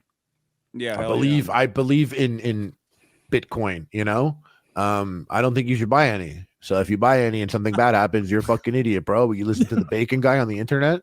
As I say, not as I do. Well, I became a multi crypto millionaire when I was 20, and so I'm working at Waffle House. Yes. So I put it all in Luna, and now I'm destitute. Dude, I feel so awful. How is Luna? So crazy. Is Luna at 0? I saw we talked about last week KSI, right? Didn't he lose like millions? 23 million or something? 2.8. My friend bought 100. What was it? 2.9 million. I thought it was like that, like 2.8. Let's go with yours. I'm not very confident. A lot of millions. My friend bought $110 worth of it, and he's like, a week ago this was $650,000 worth. I wonder if he's up or down. Like he was instantly up 40%, but that's like $50, so who cares? Yeah. And but I wonder how he's like. No, he's not made anything. Are you sure? I've never seen a line just fully flat at the bottom. But he bought it at the flat, I think. Oh, I don't know that. Negative 100%. Oof. Yeah, I'm looking at the same thing. That's. Oh, I like that. I like that. 1 week. Look, he caught the bump. He caught the bump at 0.000134 cents down to. Oof. This is really sad. I can't imagine that we're talking last week about this maybe, and it was like, this is when you have that scenario when it's like at the end of a mob movie or something, when they're packing up all the rich people's shit. They're taking his multiple grand pianos are getting wheeled out by repo men. That's happening to a lot of people because of this in particular. That's wild. It's fucked up. So I don't understand enough to know why it failed. Do you? Well, I just wouldn't put my house up. I wouldn't put my house up to buy that. That's gambling. Like, like it's really risky. Some people that were like, I'm losing my house. It's like, well, shit, man. I know you know now, but you should have never done that. Like, and it's just stupid to say, but like, I've always said, I've always liked crypto, and I have put a whole bunch of money in crypto, and I stress out thinking about it as I'm like, if I sell it now, it'll be pretty good. It'll be pretty good, but I have it in my head just a make-believe number to wait until. And I never did that with money that I couldn't afford to completely lose. And I feel bad that people risk and gambled their whole house, because I went through the subreddit and I was like bad tripping for them. I was like, that's crazy, man. Who's around you? Who's your support system? Yeah. And I even saw some people's tweets. They're like, my wife told me not to, but she doesn't get it, to the moon. Oh, and that's like, it's like a month ago, and I'm like, oh, yeah, and I'm like, oh, that's fuck. I know it is. It's just funny in this instance. Because I know also because it's Luna. Dude, it was the exact argument chain you're talking about, Harley. You saw it? Viral. Yeah, where it was a guy. It was from like 2 months ago when it was like this was riding high, I guess. And he was like, just put another 40K in here. Wife doesn't know about it yet. Ha ha. And everyone that comments is like, me too. 16 grand more. Wives don't get it. And it's like, team, never tell your wife about your cryptocurrency spending. Yeah. I would wager that team never tell your wife is still going strong this week. Can't tell her if you're divorced. They're like now, diamond hands. Never tell. Are you ever going to tell? No, I'm taking it right to the grave next week. And then like crazy. And the tweets from after it was coming out, people being like, I can't believe this is happening. I've lost everything. I had $32 million and it's now worth 97 cents. Like that level of change, it's just insane. Like, it's scary. Like I can't.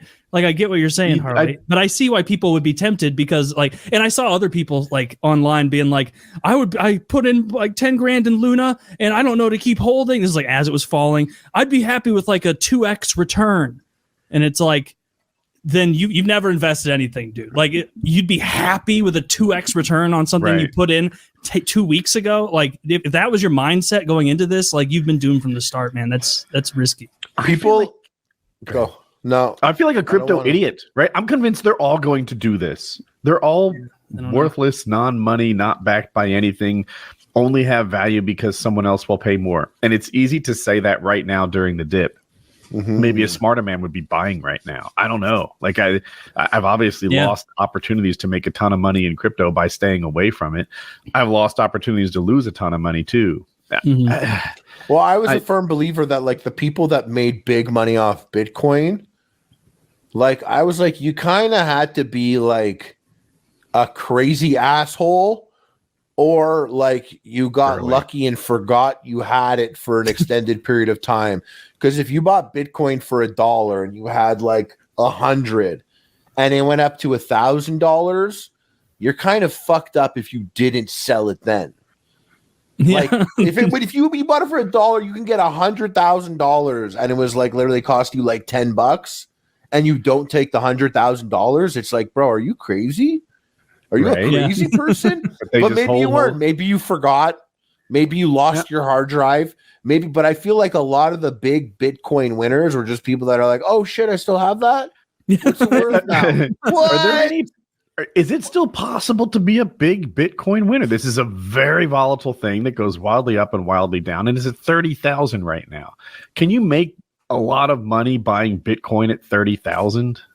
Yeah. No idea. Yeah, you have to put your money where your mouth is, because the answer is yes, right? Like I'm so sure that it's going to go up to 50 again, but not sure enough apparently to go through the trouble of buying some right now. That's funny. That's how everyone is. I feel like Bitcoin goes up to 500K and then Bitcoin goes up to $1 million. Zach says that it's going. Also, to I have to say I'm the bacon idiot. I don't know jack shit. Don't listen to me. Zach But says just it's going know to that- double or triple with the confidence that only a dude in his 20 has. I knew what stocks and bonds were going to do when I was in my 20s as well. Now I know a lot more and apparently less. What's I a just bank on good it week for the going to market in general, 500K. huh? I haven't been watching. I don't pay attention to that much. Oh, it's getting real, smashed, right? Yeah, real bad. Like lost 1% or something today. 1.25% or something total. Percent is like the start of notable to me. Like it was over 1%. Yeah, it lost actually 0.5% today. Oh, Why don't you buy Maybe you saw it $1,000 midday. of Bitcoin? I don't know what. Why don't you buy $1,000 of Bitcoin? I would want a whole one. I know that's the feeling, right? But Yeah. I'm going to tell people I'm into Bitcoin and I bought $1,000 of it in 2022. I have I'm Bitcoin. kind of a Bitcoin guy. I've got 1/30th of a Bitcoin. 0.000001 Bitcoin. You know what I really want? I know the whole point is that it's cryptocurrency and it's not tangible. I want a fucking Bitcoin though. Like in Tarkov. I want a fucking gold medallion that has like whatever that number is fucking engraved on it. Yeah. Like whatever the number you need to like access it. Like I want that. That would be so sick. It would be cool. With the Bitcoin symbol on it and make it like a gold ounce. So it's worth Put it on a chain if you ever box, like Logan Paul did with the Pokemon card. Yeah. You come out with your Bitcoins. Put an acrylic. Literal Bitcoins on your necklace. What was the story with the Pokemon card? Yeah, like He came out with like a rare, like a Like the perfect Charizard, Charizard that was like worth $2.5 million or something. Really? More expensive than any other piece of jewelry. That's kind of I like card. that in a mocking way, right? Because typically we're like big chains and shit. Yeah, but he comes out also with a Pokemon card that's worth more. he also than any of loves Pokemon though. them. Clearly. Yeah, he's got a $2 million card. Oh man. You could say whatever you want about like the whole YouTube boxing thing, but him going to WrestleMania and beating Rey Mysterio Jr. is like to me just as crazy as him boxing Floyd Mayweather. Like a WrestleMania appearance, and he fucking killed it. I don't know if you guys watched his wrestling match. He was hands down one of the best celebrity wrestlers ever. He like did it. Like he fully did it. Like he He's was athletic. an excellent wrestler. Like it And was he's incredible. Amateur wrestler, which Yeah, it really blew my mind though skills. seeing him in the WWE. Like he was just so good at it. He's one of those guys. He's just like this is like an insatiable person, right? This guy's never going to fill the void that he needs to fill of success. He's going to have to be president. He will run for president. He'll probably end up being president in like 12 years, and you're going to be like guys like to your kid or whatever. You're like, this is so fucking weird. This should have never been the timeline. This is How where did this Logan happen? Paul and I are wildly different. I ran a Minecraft server for a few years and fucked off. Just started flying my lawn chair. Yeah. Bitcoin? What about it?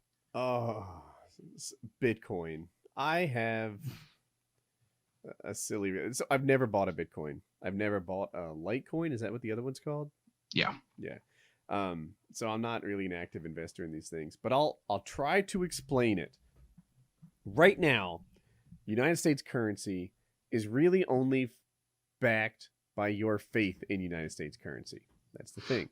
So Bitcoin and Litecoin are new currencies that aren't backed by governments, but instead are just backed by like a collective faith. Chiz, disagree with anything yet? Totally agree. All right. So there are people who will accept Bitcoins, and there's an exchange rate between Bitcoins and like US dollars, and like I suppose any currency, there's an exchange rate. So Bitcoins are money. Now, where does this money come from? How is it created? There's an algorithm, which is beyond my understanding of computer science, that makes it progressively more difficult to like decode this thing and get a Bitcoin token. Is my vocabulary right so far in these things? So early in the Bitcoin days, you could literally just like send your graphics card to start decoding things and get Bitcoins out of it. As they get more and more complicated to decode, it got to be like, well, only the elite graphic cards are really worth it, or you start spending more in electricity than you get in Bitcoins. Now, your PC is no longer a decent way to get a Bitcoin, but you can buy ASICs machines, which can decode Bitcoins and basically make money from nothing. But even then, the best ASICs machines are getting to the point where they're headed towards that break even, where it's so difficult to get a Bitcoin that it's almost, the mining business is kind of dead. But you can still do speculative investments and convert your, say, United States currency into Bitcoin, which is a currency. It's just like buying pounds or yen or something else. You know, if you think for some reason the yen is going to do better than the dollar, then you can just convert your dollars into yen. And a lot of people, especially like in the gaming space and in the nerd space, are buying Bitcoins. I think they became popular in this space because there was a time when you could get them for nothing. Now that's not the case. But anyway, they convert their dollars into Bitcoins, and recently Bitcoins have skyrocketed. I want to say a couple months ago they were like 100. 260 was the cap. That was the first bubble. It went to 260 and then it dropped to like 120, 115. Do you know this number? It went down to 70 at the lowest. Oh, all right. So Choose has the numbers down better than I do. So it went to 70 after the first bubble popped, and now it's gone up to hit 600. That's maybe where it's floating around now. The highest I've seen it is 900 something, like 970. That is an amazing increase. That's a 10 banger and then some. So Bitcoins, if you buy and sell them at the right time, is crazy. I think a lot of people are calling this the current bubble, but who the hell knows? You know, I don't know. But Bitcoins are going nuts at the moment. And is it just they got popularity? Like they were covered on CNBC? Well, there's that. It was covered by CNBC, the thing on C-SPAN and stuff, because it gets a lot of attention in the news because it's anonymous. You don't have an account. You don't have a wallet like PayPal or anything like that. It's all a string of numbers, and they go away once you've used that, or you generate another one and send it. So the reason it's gotten a lot of media coverage is because you can go to the Silk Road, which is like the online black market, and you can buy drugs, you can buy weapons, et cetera, et cetera. So that's why it's gonna, and that's why they want regulations and stuff like that. My favorite things. Just how great would it be if we had a song prepared? Tiny young children all naked and playing. AK-47s shooting into the night. Lots of cocaine. It's all alright cause it's Bitcoin. Bitcoin. Your secret is safe with us. That should be their motto. Your secret is safe with us. Invest in anonymity. That tune, that Christmas song, like what is it called? These are a few of my favorite things. Yes. I have long wanted to make a parody about that. Like Bitcoin. So, do we have any idea why it's going up, or is it people are that Richard Branson got involved? That's a big reason. Yeah, I don't know much. I don't know enough about the economics involved to understand. But I think there's a lot of distrust in the dollar right now. I saw that China is going to stop stockpiling dollars, which I guess is a comment on their lack of faith in the dollar. And I think a lot of people are interested in this new online currency. I didn't know much about it until very recently. So I'm kind of intrigued by it, but I feel like if you were going to be some like hot shot and get in there and make yourself $1 million, that time's already passed.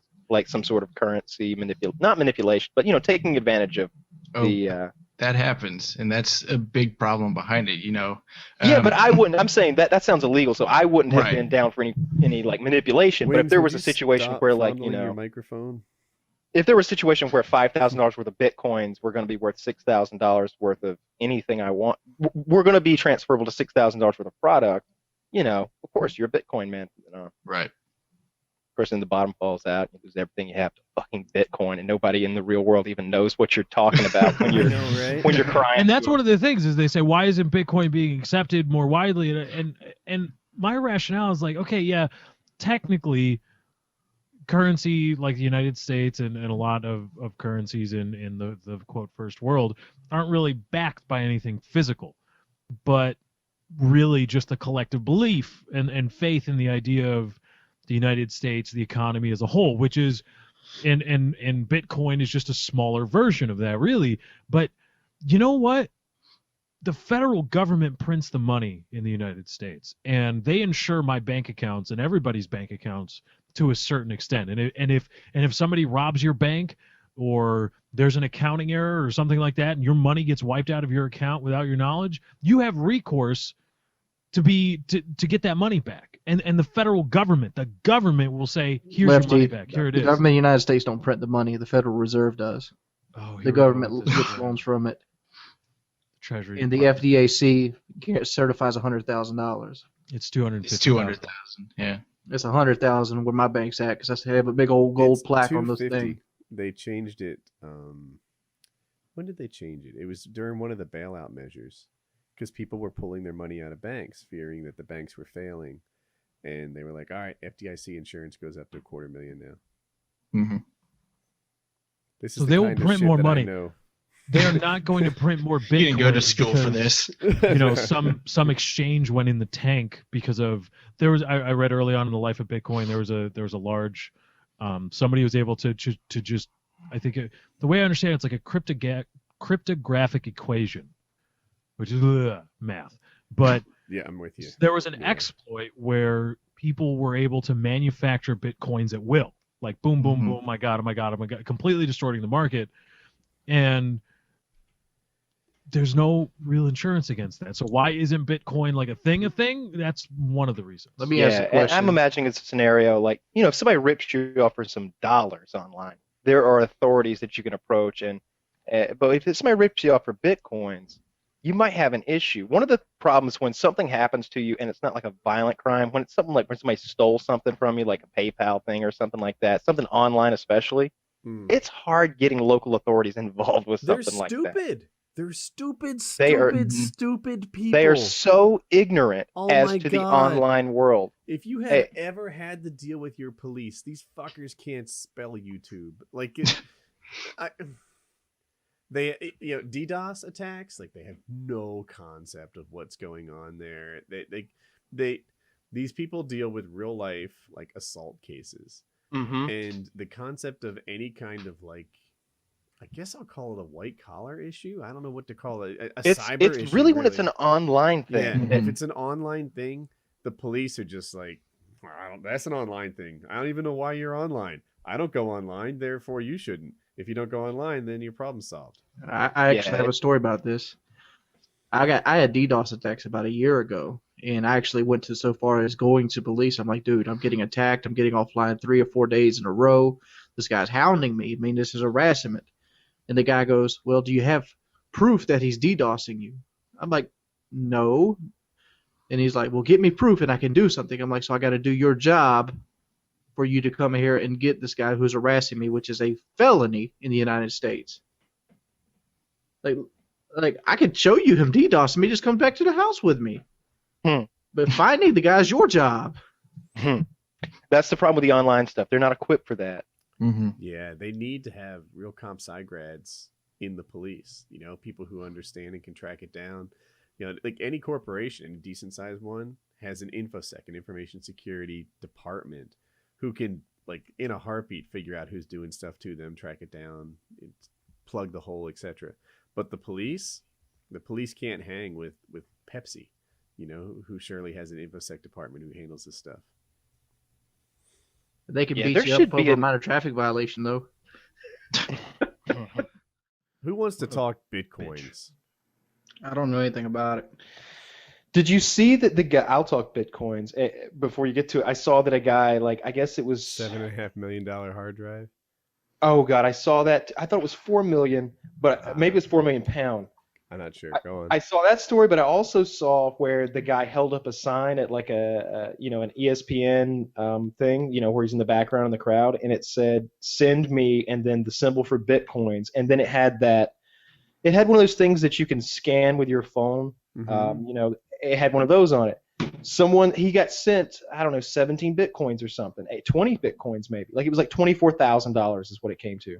Oh wow. Like randomly, because he held up that sign at a game. I guess maybe people didn't know the value of Bitcoins and just sent them. Like, yeah, I got a Bitcoin. Sure, he can have it.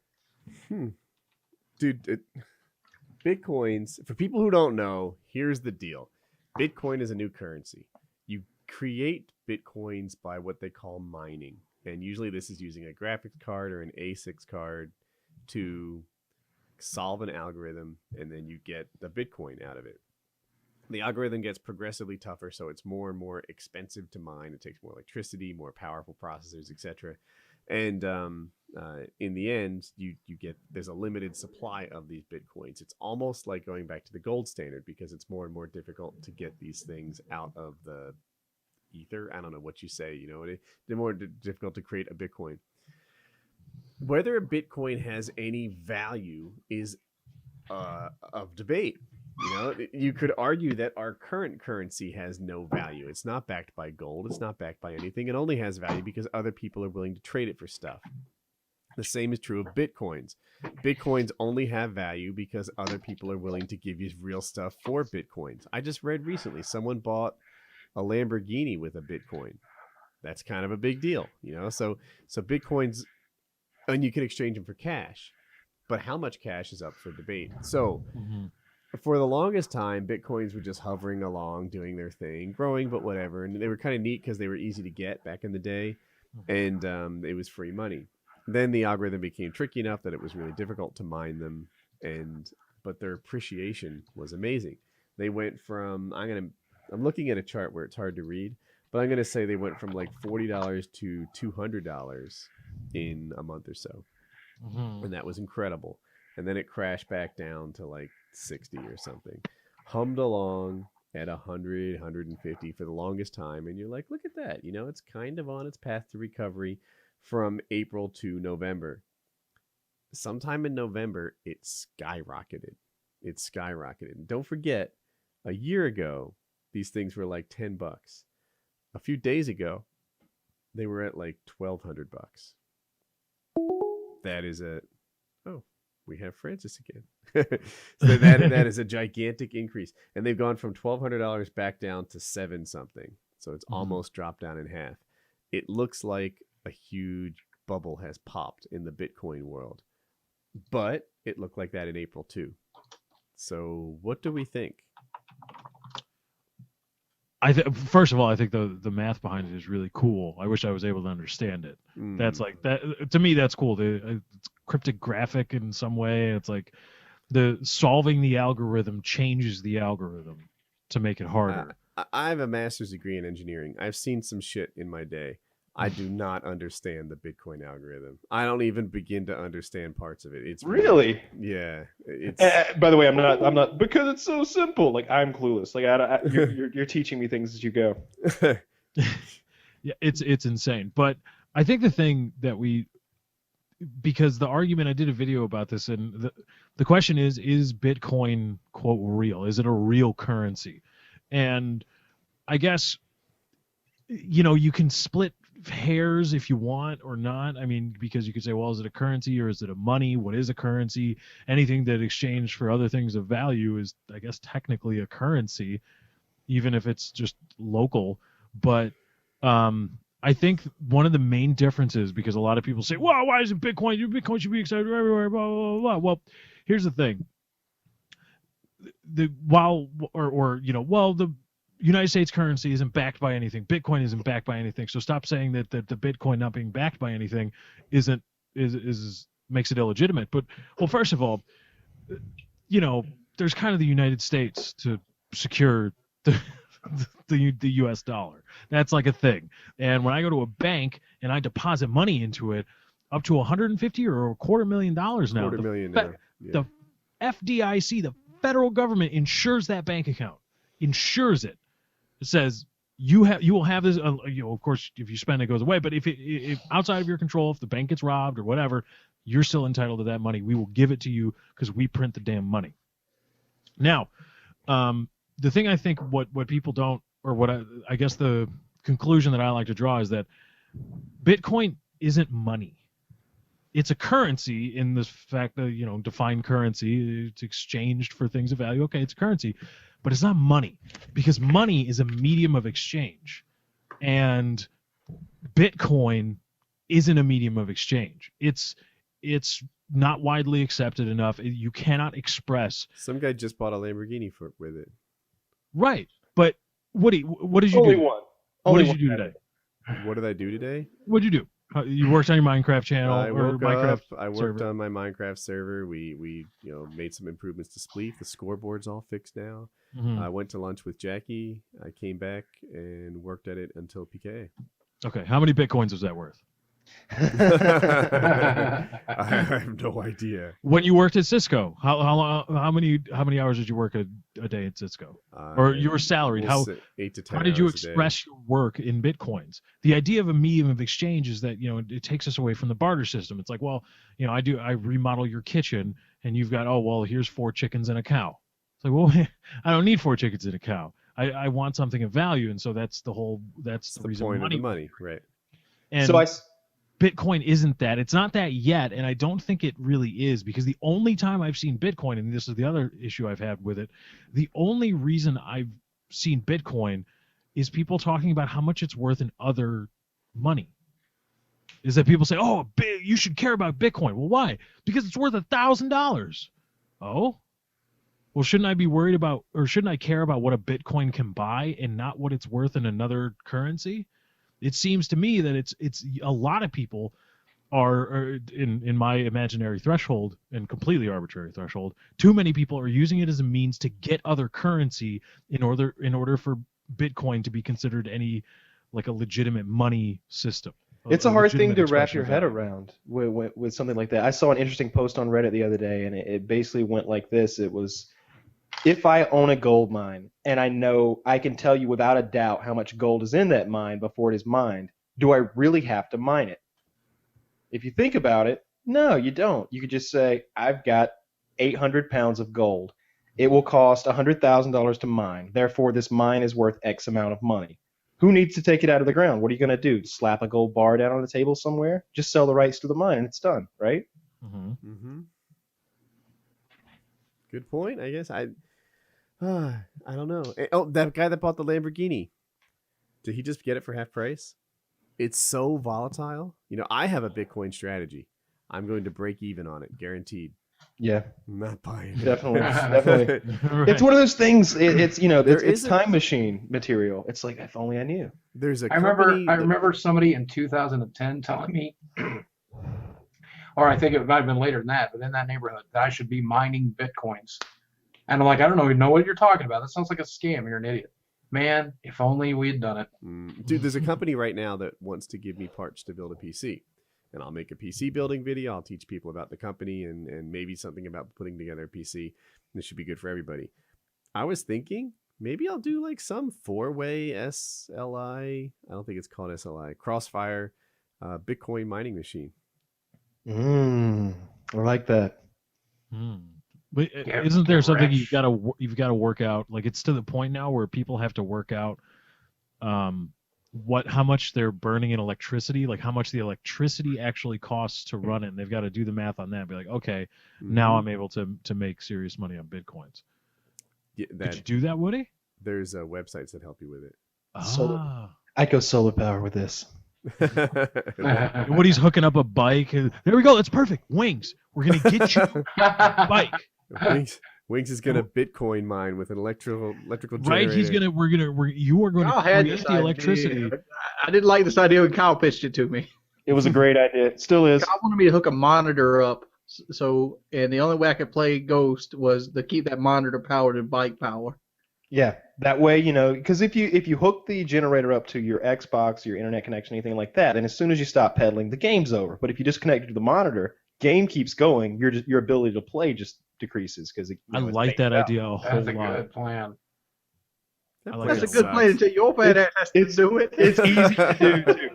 His first rebuttal was, "Oh, I bet that's hard to do. We'd have to be engineers." I was like, "Google exercise machine generator." I bet 1,000 people have done, and they have. If you Google exercise machine power generator, have to work to power a monitor. I'm afraid it's not a sustainable level of effort. I bet it is. I bet you. You could. I'm just going to throw around electrical terms: capacitor, resistor, voltage, and current. Transistor. That's 50 million transistors. I just feel like you got to be Lance Armstrong. What if you had a battery? I bet you could balance it out, and maybe you could have a battery that ran to the monitor, and your job was to keep the battery at a high enough voltage that it could continue to sustain.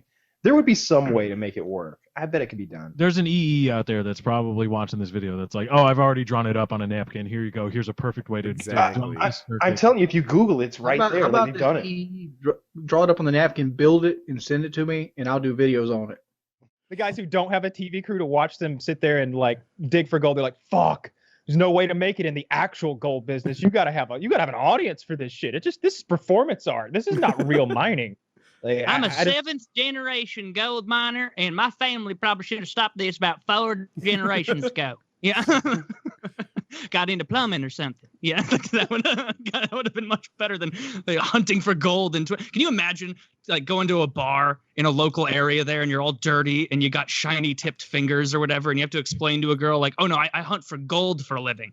Like, how long are those conversations going to go? Well, are you good at it? Well, I just ordered a Bud Select because they're $2, so no. Wait, why does he have shiny tipped fingers in this scenario? Because he's been poking around gold dust all day. So you're saying his fingers are covered with gold? Yeah, that's he's not good at this. Back in the gold olden days, fingertip. Back in olden days, they used to leave slits in the floor of those places, so that when the people who mined went in, they'd obviously have gold little tiny flecks stuck on them. They'd sit down to drink, and the little flecks would fall through the floor into pans or dishes, and then the owners or the proprietors, because it's olden days, of the bars would go under there and get it. So that's a real thing. The other thing that they would do is like you would pay for one thing, like a shave, or you would pay for a whore, and free, like along with that, would be like a shower. Like they would give, like wash your hair or whatever. And they're like, oh, well, I get a whore for $1 and I get a bath for free. I'm sold. But they were really like baiting these guys to collect the gold dust from their hair. So they're, collecting that out of there. But you're right. The slits in the floorboard thing was totally true too, because they would pay with pinches of gold dust. And, there's no way to like not spill a little every time you buy something with a pinch of fucking gold dust. Can you imagine if like that was our mode of currency today? You know what's funny? Is like, imagine like you use gold and like that's it, and like you just have a ton of gold and it's like a big deal to you, and you manage to find a ton of it, and eventually someone explains to you that they're going to take it and hold it, and in exchange you get paper, but trust us that like this paper is equal to your gold. We promise that your gold is equal to this paper, and this paper you could use it everywhere. Trust us. Like, and everyone's part of this. Everyone agrees it's good. So just put your gold in here. We'll hold that, and you take this paper here. Then why can't I just keep the gold, Mr. Pinker? And then eventually they say, you know what? The gold thing's gone. It's just paper based now. I would say that it's actually similar to someone coming up to you right now and being like, yo, like your bank account? Forget that. What you want is intensely long algorithms. Algorithms, and that's your money, bro. Like, you don't want to have like real money that the government has their fingers in. What you want to do is you want to have these computer codes, and that's going to be money from now on, and we're all cool with that. Trust me, everyone, trust me, it's worth $4,000 for a Bitcoin. You're good. Trade, give me $4,000 and I'm going to give you a chain of characters on your computer. No, it's cool. Keep it on your USB drive. It's sick. Well, put it on the internet. Leave it on the internet. When you put it that way, when you put it that way, like a ruse. It sounds insane. Just as insane as the paper one that he brought up the first time. I'm trying to process why it's different, and I'm not coming up with anything. It's not really different. It's really pretty, not. Except there's slightly more benefits in this Bitcoin scenario than with the paper thing. Because in this Bitcoin scenario, it's like, let's take the middleman out. The thing about the Bitcoin, it's untraceable, like online exchanges. And that's a tricky thing. Now, it might be traceable in some tricky, like CIA way. I don't know. You can trade Bitcoin hand over fist, though, also. Like at Woodycraft, we used to accept Bitcoin as payment. I didn't invest in Bitcoin. I would just convert it to dollars every night. But oh my God. Look, I make a lot of bad decisions. if I was a smarter man, I wouldn't have a broken leg right now. So let's just put that aside. But one of the reasons we liked Bitcoin so much is we had a ton of fraud, right? People would like buy stuff and then the next day claim that we ripped them off or something. And it was just like that cyber criminals make up a decent part of my customer base. And with Bitcoin, that was never a fear. There's no concept of like buyer protection or chargeback or whatever. It's somehow even less than like dollars. Like it's untraceable. Meant to be anonymous. We could double check before you send that, I guess. Like if they were like, hey, I bought this and didn't work out and it was at this time, it was ever, we could confirm there was a purchase and it was them. But in terms of like robbing us, they couldn't do it. Do you know, as like an aggregate, if you had saved all of the Bitcoins or the fractions of Bitcoins or whatever that you'd gotten, would it have been significant?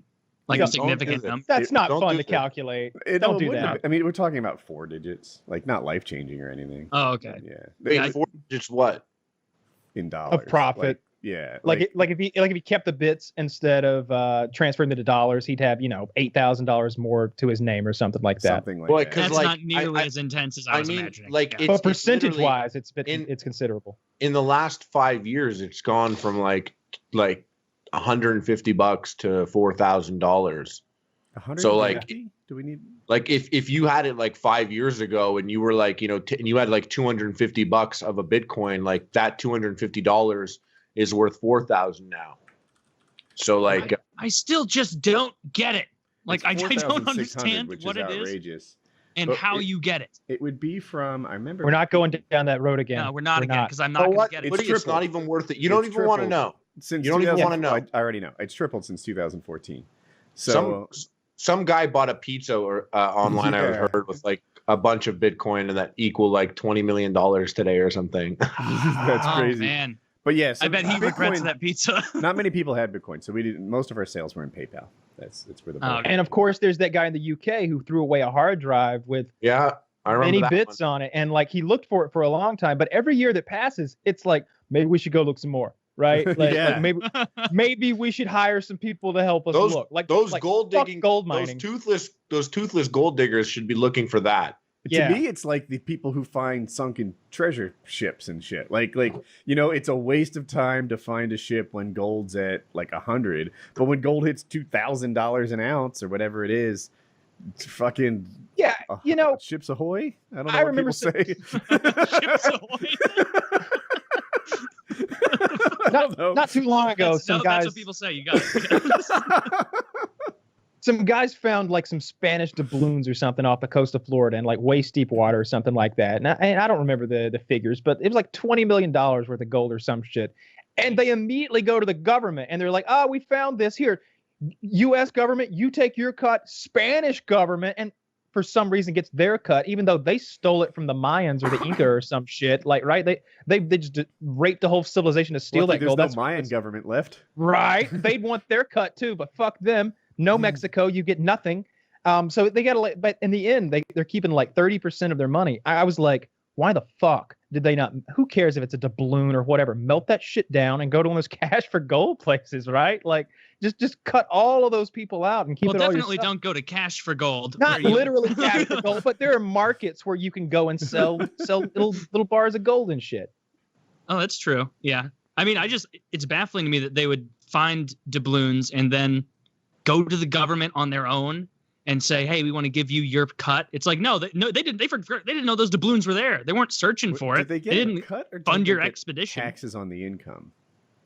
The Spanish got a cut. I don't remember what percentage the U.S. government got or how it was justified, but it was a lot of money and it didn't seem like it was just straight up taxes.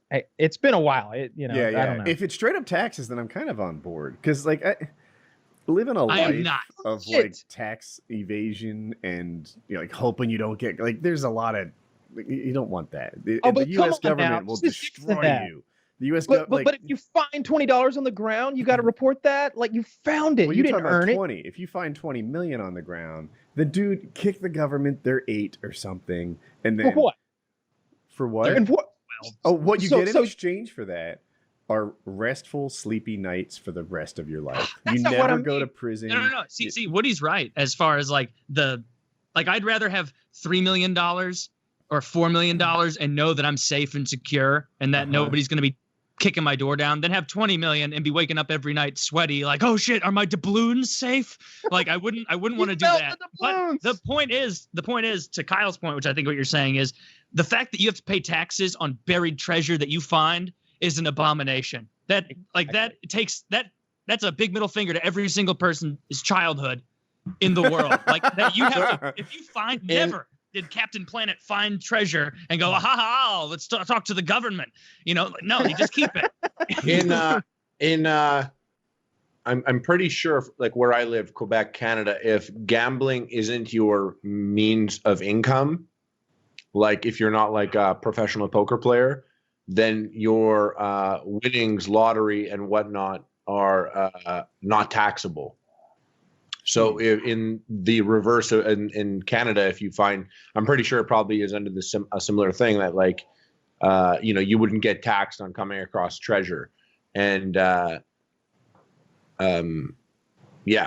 In the U.S., you do get taxed. There's have to be your primary income, but if you win, I think if you win even in Vegas and you're from Montreal, I think you can get your taxes back. Like or Quebec would get a certain amount of it back for you, even if you got taxed, gambling abroad.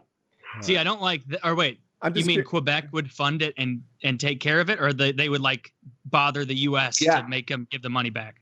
On the in the airport terminal on my way home, it was just like, did you win in Vegas? Contact a Quebec lawyer. You don't have to pay taxes on your winnings.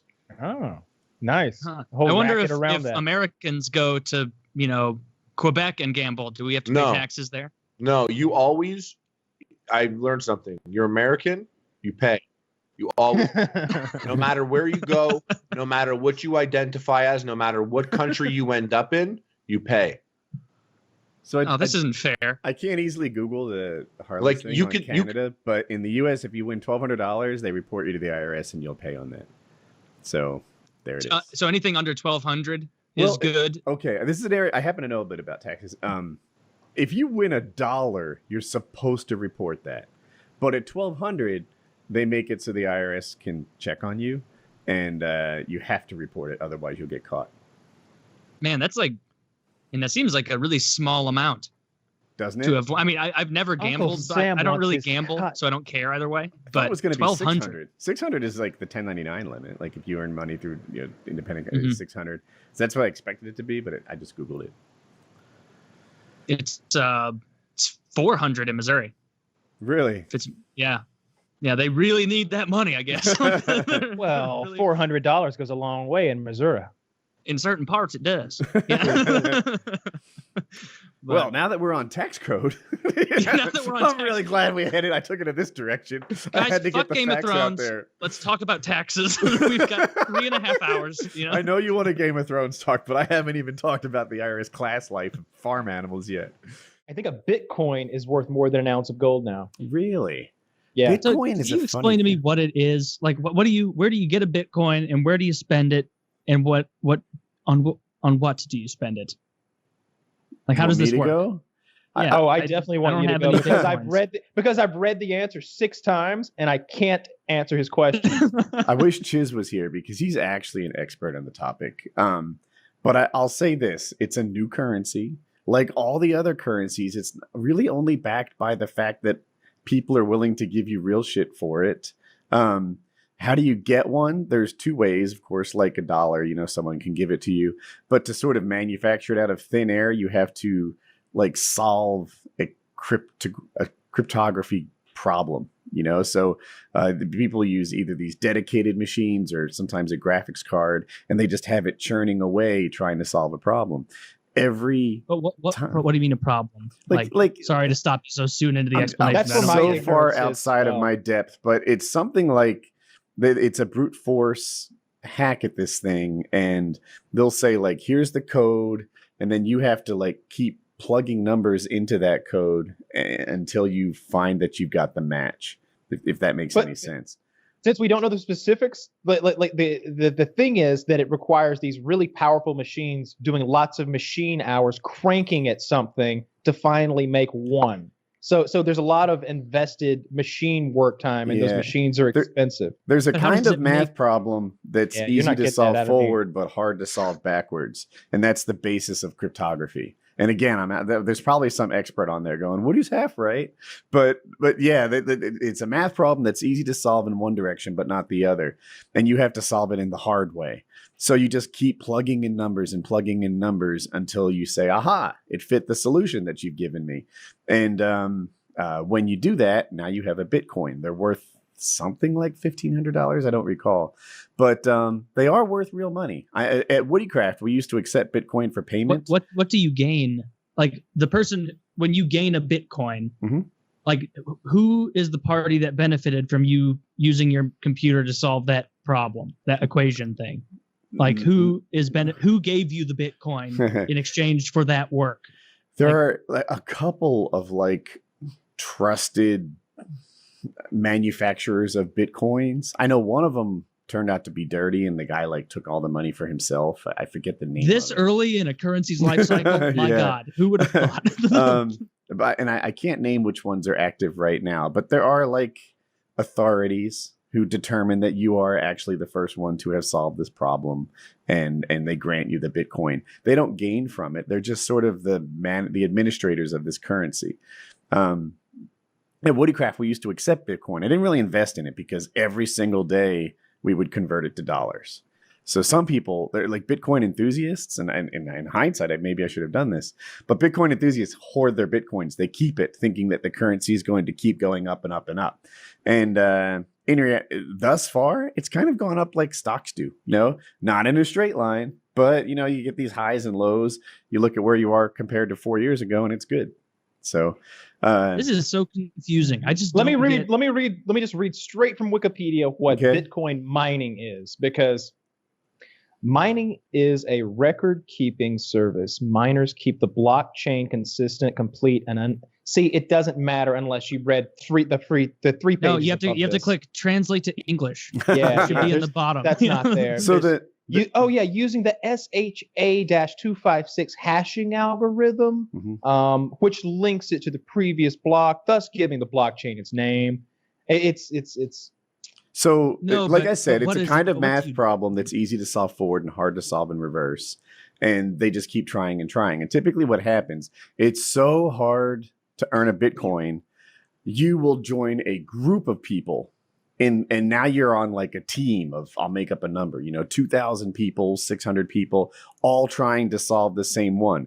And if any one of you solves that Bitcoin, you divide up the value of it based on how much work you did. So if I did 90% of the team's efforts and you did 10, but it was in your 10, I get 90, you get 10, because you just really got lucky.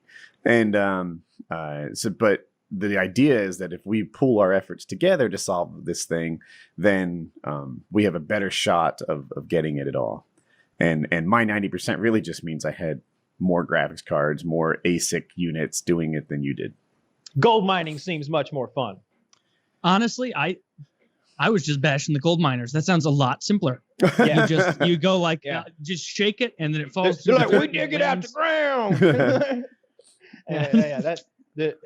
I'll never be smart enough to be a Bitcoin miner, but I've got a pan somewhere. I'm trying to read this and understand it on this Bitcoin Stack Exchange website. It says, although individual Bitcoins enter the Bitcoin economy as miners are rewarded for processing transactions, it's much more helpful to think of all 21 million Bitcoins as having been created when Satoshi Nakamoto defined the Bitcoin protocol and launched the Bitcoin network in 2009. The reason for this is that the Bitcoin protocol specifically defines and controls when and how a limited total number of coins are rewarded to miners for the job of securing the Bitcoin network.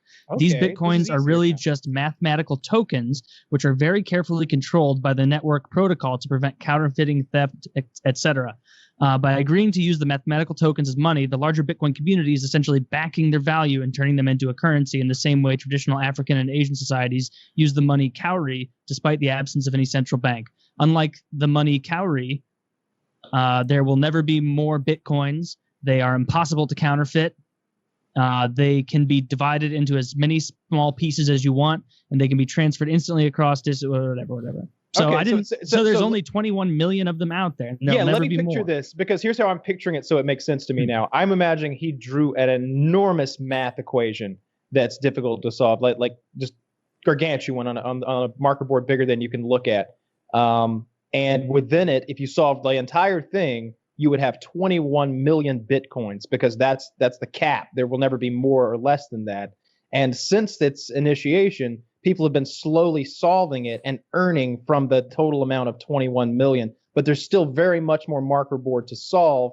And I think I read that it's being solved at a rate of like 12.5 per day or something, 12.5 Bitcoins Oh, wow. per day. That's really slow. Noteworthy thing to mention is that every time Could be wrong about someone that. That gets was a Wikipedia. Bitcoin, the next one is harder. So these math problems keep getting like exponentially more difficult. And so the value rises. Right. Now computers tend to get better, and these, they're like ASIC, I think is how you pronounce it. These ASIC machines, they're dedicated Bitcoin miners. They tend to get better every year. But so it just we have to use bigger shovels, and they have more dirt, and that's right. I'm such an internet that's when the coding Bitcoin market idiot. crashes. Like what do you do? Do you just go to like bitcoin.com and click like start mining and like pretty much. What is that? Someone else has a program that you download and you run. The AMD graphics cards, I hope I have this right too. I think I'm going to be partly right on most of what I'm saying. AMD graphics cards tend to do very simple instructions. So every instruction is worth a little less, but they do more of them at a time. Whereas NVIDIA cards tend to do more complex instructions, but they do few of them at a time. And for Bitcoin mining, it turns out that the AMD idea is much better. So there's something like 10 times better than NVIDIA cards for mining Bitcoin. But I think using video cards to mine Bitcoin is now become old school, because they just suck too much energy for what you get out of them. Now you buy dedicated Bitcoin machines. So if you're getting like 12 of these a day, 12 and a half, whatever you said, Kyle, worldwide, does that mean that like people who set this up like 6 months ago still don't have their Bitcoin? Oh, I'm sure there are people who don't. Yeah, if you were to try to do it by yourself. No, I was wrong. I think you'd never get the one. supply growth is 12.5 Bitcoins per block, approximately every 10 minutes until midnight 2020, and then afterwards 6.25 Bitcoins per block. Oh, this is how much more difficult it gets to mine as time goes on. This is how many Bitcoins you get per block of the equation that is solved. This is something completely different. This is supply growth. As they work their way up to that 21 million cap, they're getting harder and harder to solve. I understand economics somewhere between this and Patty's dollars. I don't know Patty's dollars. Patty's dollars, and It's Always Sunny, where they're like, Patty's dollars. We just distribute them out to the people, and they come in and they have to spend it at Patty's. It's like, I don't think I understand how this fake economy works. Like, I don't think I understand how a real economy works. I thought you were honest. Oh no, I blacked out that night. Yeah, I thought you were leading the. I'm looking for a new topic. Solution. All right, Taylor, I got a question for you. If you're going to be stuck in an elevator, do you want to be in there with the guy pitching you a regular business idea, or somebody who really believes in NFTs and that's all they want to talk about?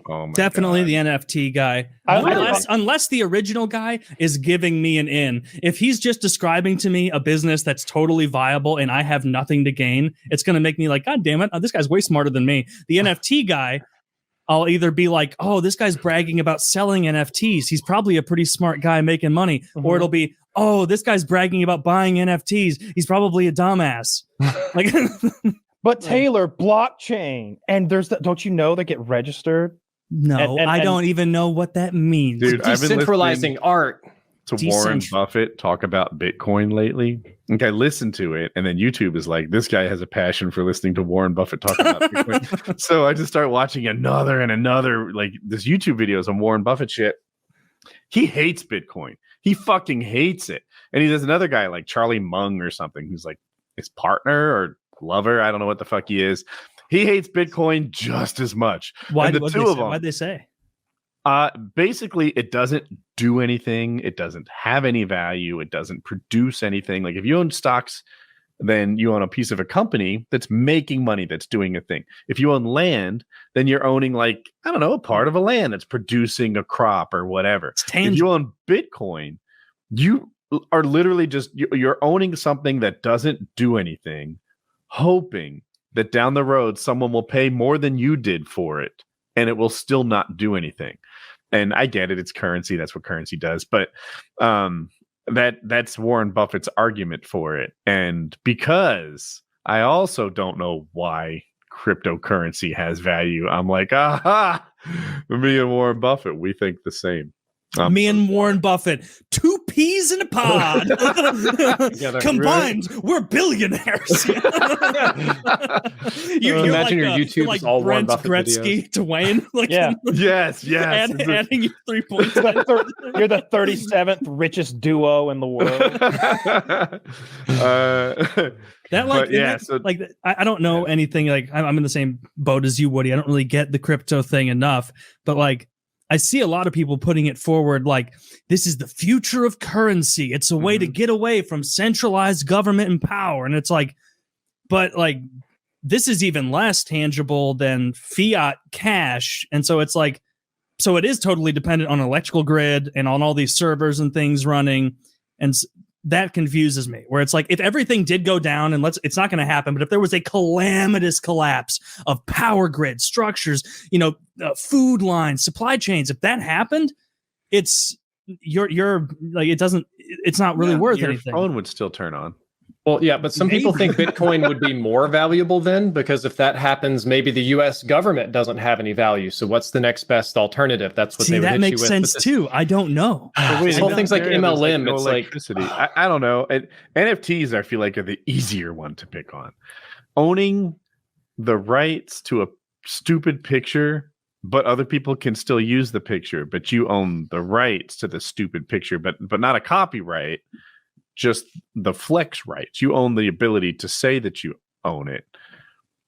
I'm telling you, Woody, it's I've like been the I Am Rich app. Do you remember that one when iPhone first came out? You could pay $10,000 and it'd put this little diamond on your phone and it just says I am rich. Like a red ruby or something. Yeah. Yeah. I kind of feel like NFTs are like that. And the people that push them really hard are like those Karens at home that do MLMs and be like, I'm a CEO and entrepreneur of my own business. And let me tell you all about something. I don't even know what the hell all the MLMs are these days, and that's just what it's like. Amway. Let me tell you about decentralization and the future of art and how we're going to change the world. And Let me ask you guys this: Do you guys actually own any cryptocurrency?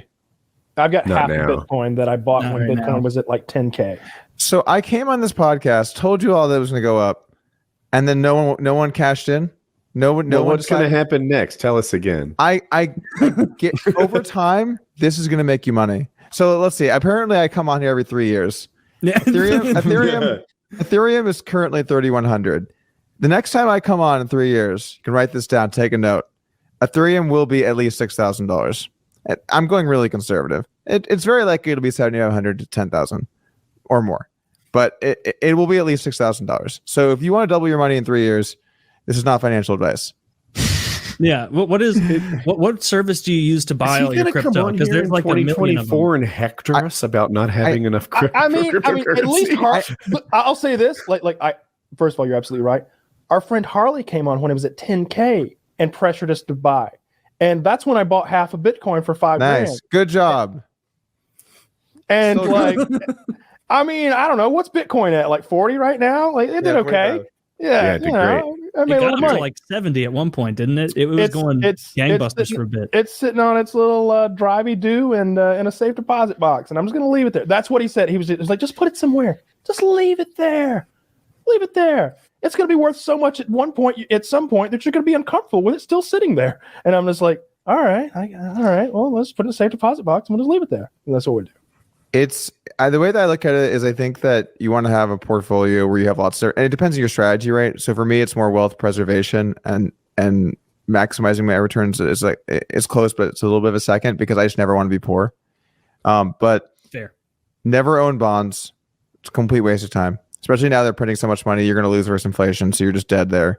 And then you mainly want to own real estate, stock market stuff, and then cryptocurrencies. And in the cryptocurrencies, you mainly just want to own the good shit. There's always some guy that's like, have you heard of the new hot thing? It's this. It's like, well, maybe you might make money doing that, but you also might be getting in late and now, you're going to lose. Bitcoin and Ethereum are going to win in the long run. They've been winning. They're going to continue to win. These are extremely safe bets. Obviously, nothing in life is 100%, but there's going to be there's going to be 21 million Bitcoin, and there's going to be whatever number of Ethereum. It's going to slowly become deflationary. These things are going to be worth way more in the future. And I actually am a little worried for the people that are not involved in the space, because I've seen the space for 8 years now. When I first saw Bitcoin, it was $100 whatever dollars, and then I see the writing on the wall for people like, I don't like that technology stuff. Okay, well, eventually this stuff's going to be worth so much money. These markets are going to be so big. The people that never got involved are going to have a tremendous amount less wealth than the people that did. And there's also some other kind of issues with that. I mean, it's a lot of young white and Asian men. There's like some interesting thoughts on kind of which groups of people are going to most benefit from this, and how can we? I don't know. I don't want to go down that road, I guess, but you know what I'm saying. Kind of the same with the people that benefited with or without crypto. It sounds like. What service do you use to like buy and sell stuff? Because there's like a million of them, and I've heard good and bad things from my friends who do it. I don't have I can't show you a good. I'm not the guy for like the actual purchase and stuff. Like I wish I had like, you should buy here. I have no company. I'm just telling you this is going to go up in value tremendously over time. Now, keep in mind, you're only going to lose if you sell. So, for example, Bitcoin got up to 65 and then it dropped down to 29. I think it was as low as 28, something like that. Ethereum got up to 4,400 or 4,200, and it went all the way down to 1,600. So if you're the kind of guy that's going to panic sell, I like what Kyle did. Put it away. I am not touching this. Let's see where we are in 3 to 5 years. It's going to be worth a tremendous amount more money. It's going to keep happening. Ethereum went up recently. Yep. It's kind of below, yeah. If you're trying to time it looks scary. Is Ethereum similar to Bitcoin, that there's a finite number of them? Like it's structured the same?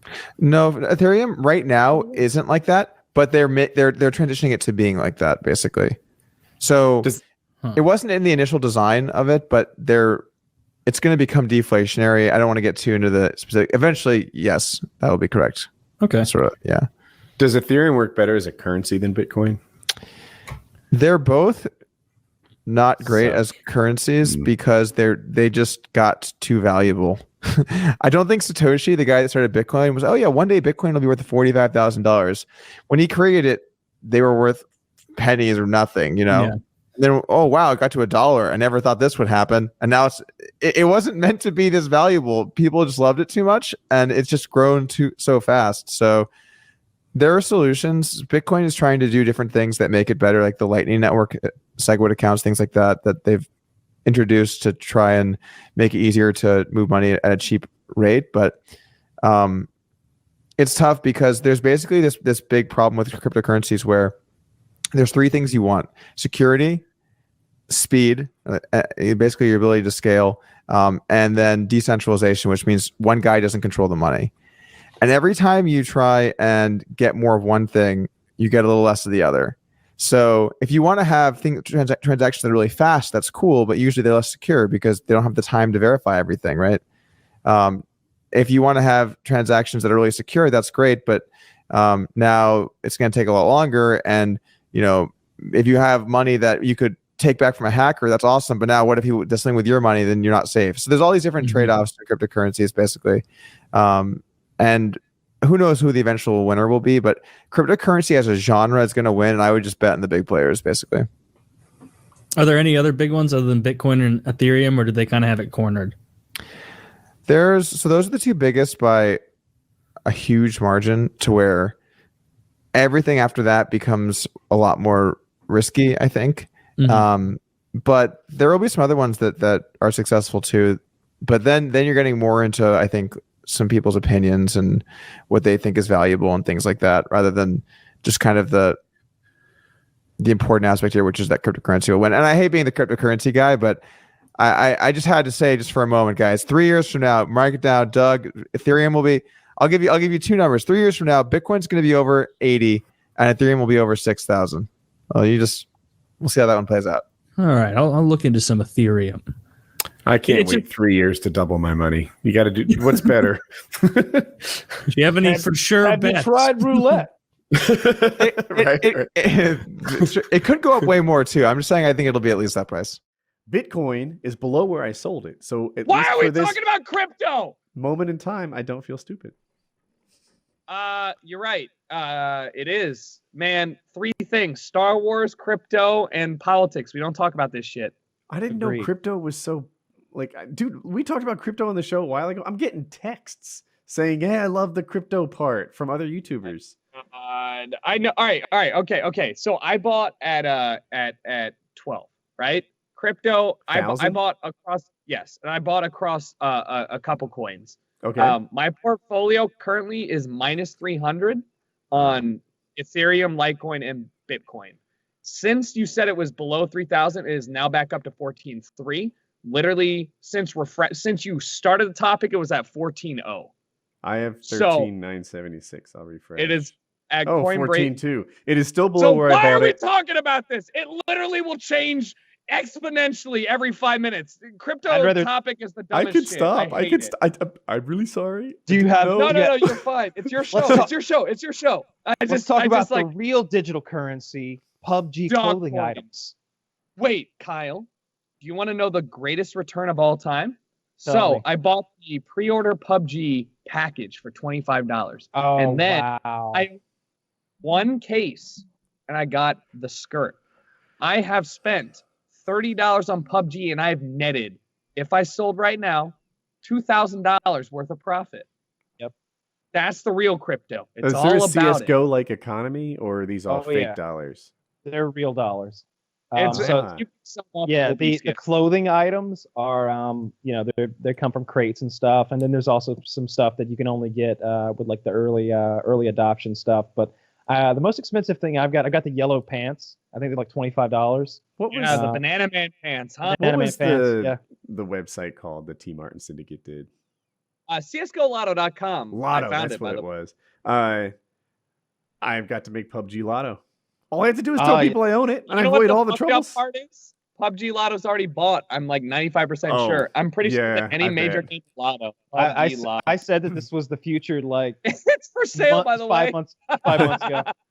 Can you even do it? Playing today.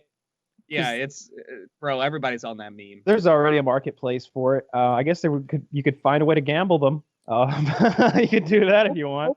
OP skins allows you to trade it out for real money. I think it's like at a steep cost, maybe like 10%. But like, fuck, man, I like somebody who's good at maths and didn't drop out of college. What's $40 to $2,000? What's the percent gain that I got right there? Because that's 6,000%. Is that real or are you just? It's like 5,000%. I made it. I don't know. Oof. Yeah. Point is, PUBG, the clothing, Fortnite. I want to know what Fortnite's like net is for their in-game item purchases, because that game started as a purchasable game for a PvE game mode, and then they expanded to Battle Royale. And now every game I play in Fortnite has people wearing $15, $20 skins. Like, I want to know their profit margin on that. That's awesome, because that's incredible. And you've all seen the charts on Rockstar where it's like Rockstar game releases, and it's like 2 to 3 games a year, and then they release GTA 5. There's no games because they just make. But Tucker, think about the inventory and the overhead they have to keep all those skins on hand. Bro, so they're the importing and exporting tariffs. Yes. I mean, that's crazy. I think that Rockstar made $1.5 billion in microtransactions in shark cards last year.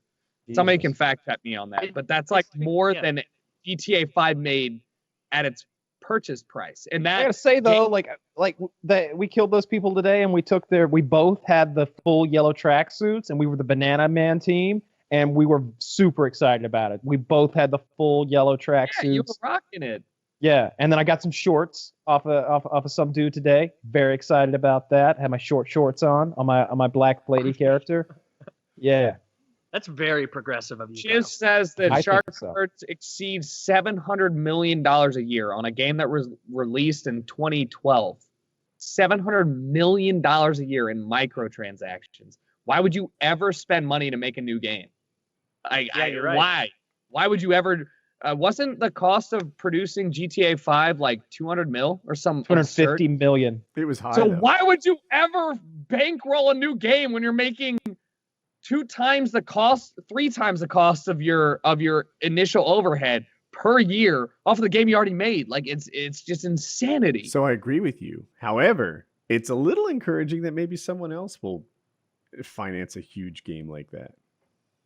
Yeah, if you I like agree. huge games like that, they've proven you can make money with it. Maybe it won't be Rockstar, but someone will. Is the way that they make money with it? Do they play on like a gambling kind of thing where it's like, oh, you buy this chest and then you might get something good, like the way COD tries to do it? They did not find this new website. You buy in-game currency. So if I don't quote me on this, if I spend $100, I can get $1 million in GTA 5. Now I can use that $1 million. I don't want to lose money on this. Yeah, not that. Yeah, I know, but like nothing. You know, I could go buy a car, buy a house, buy weapons with that. But the thing with GTA is it's like a living ecosystem. Like if I buy a car or if I buy weapons and then I use all my ammo, I need more ammo. I haven't played GTA in a while.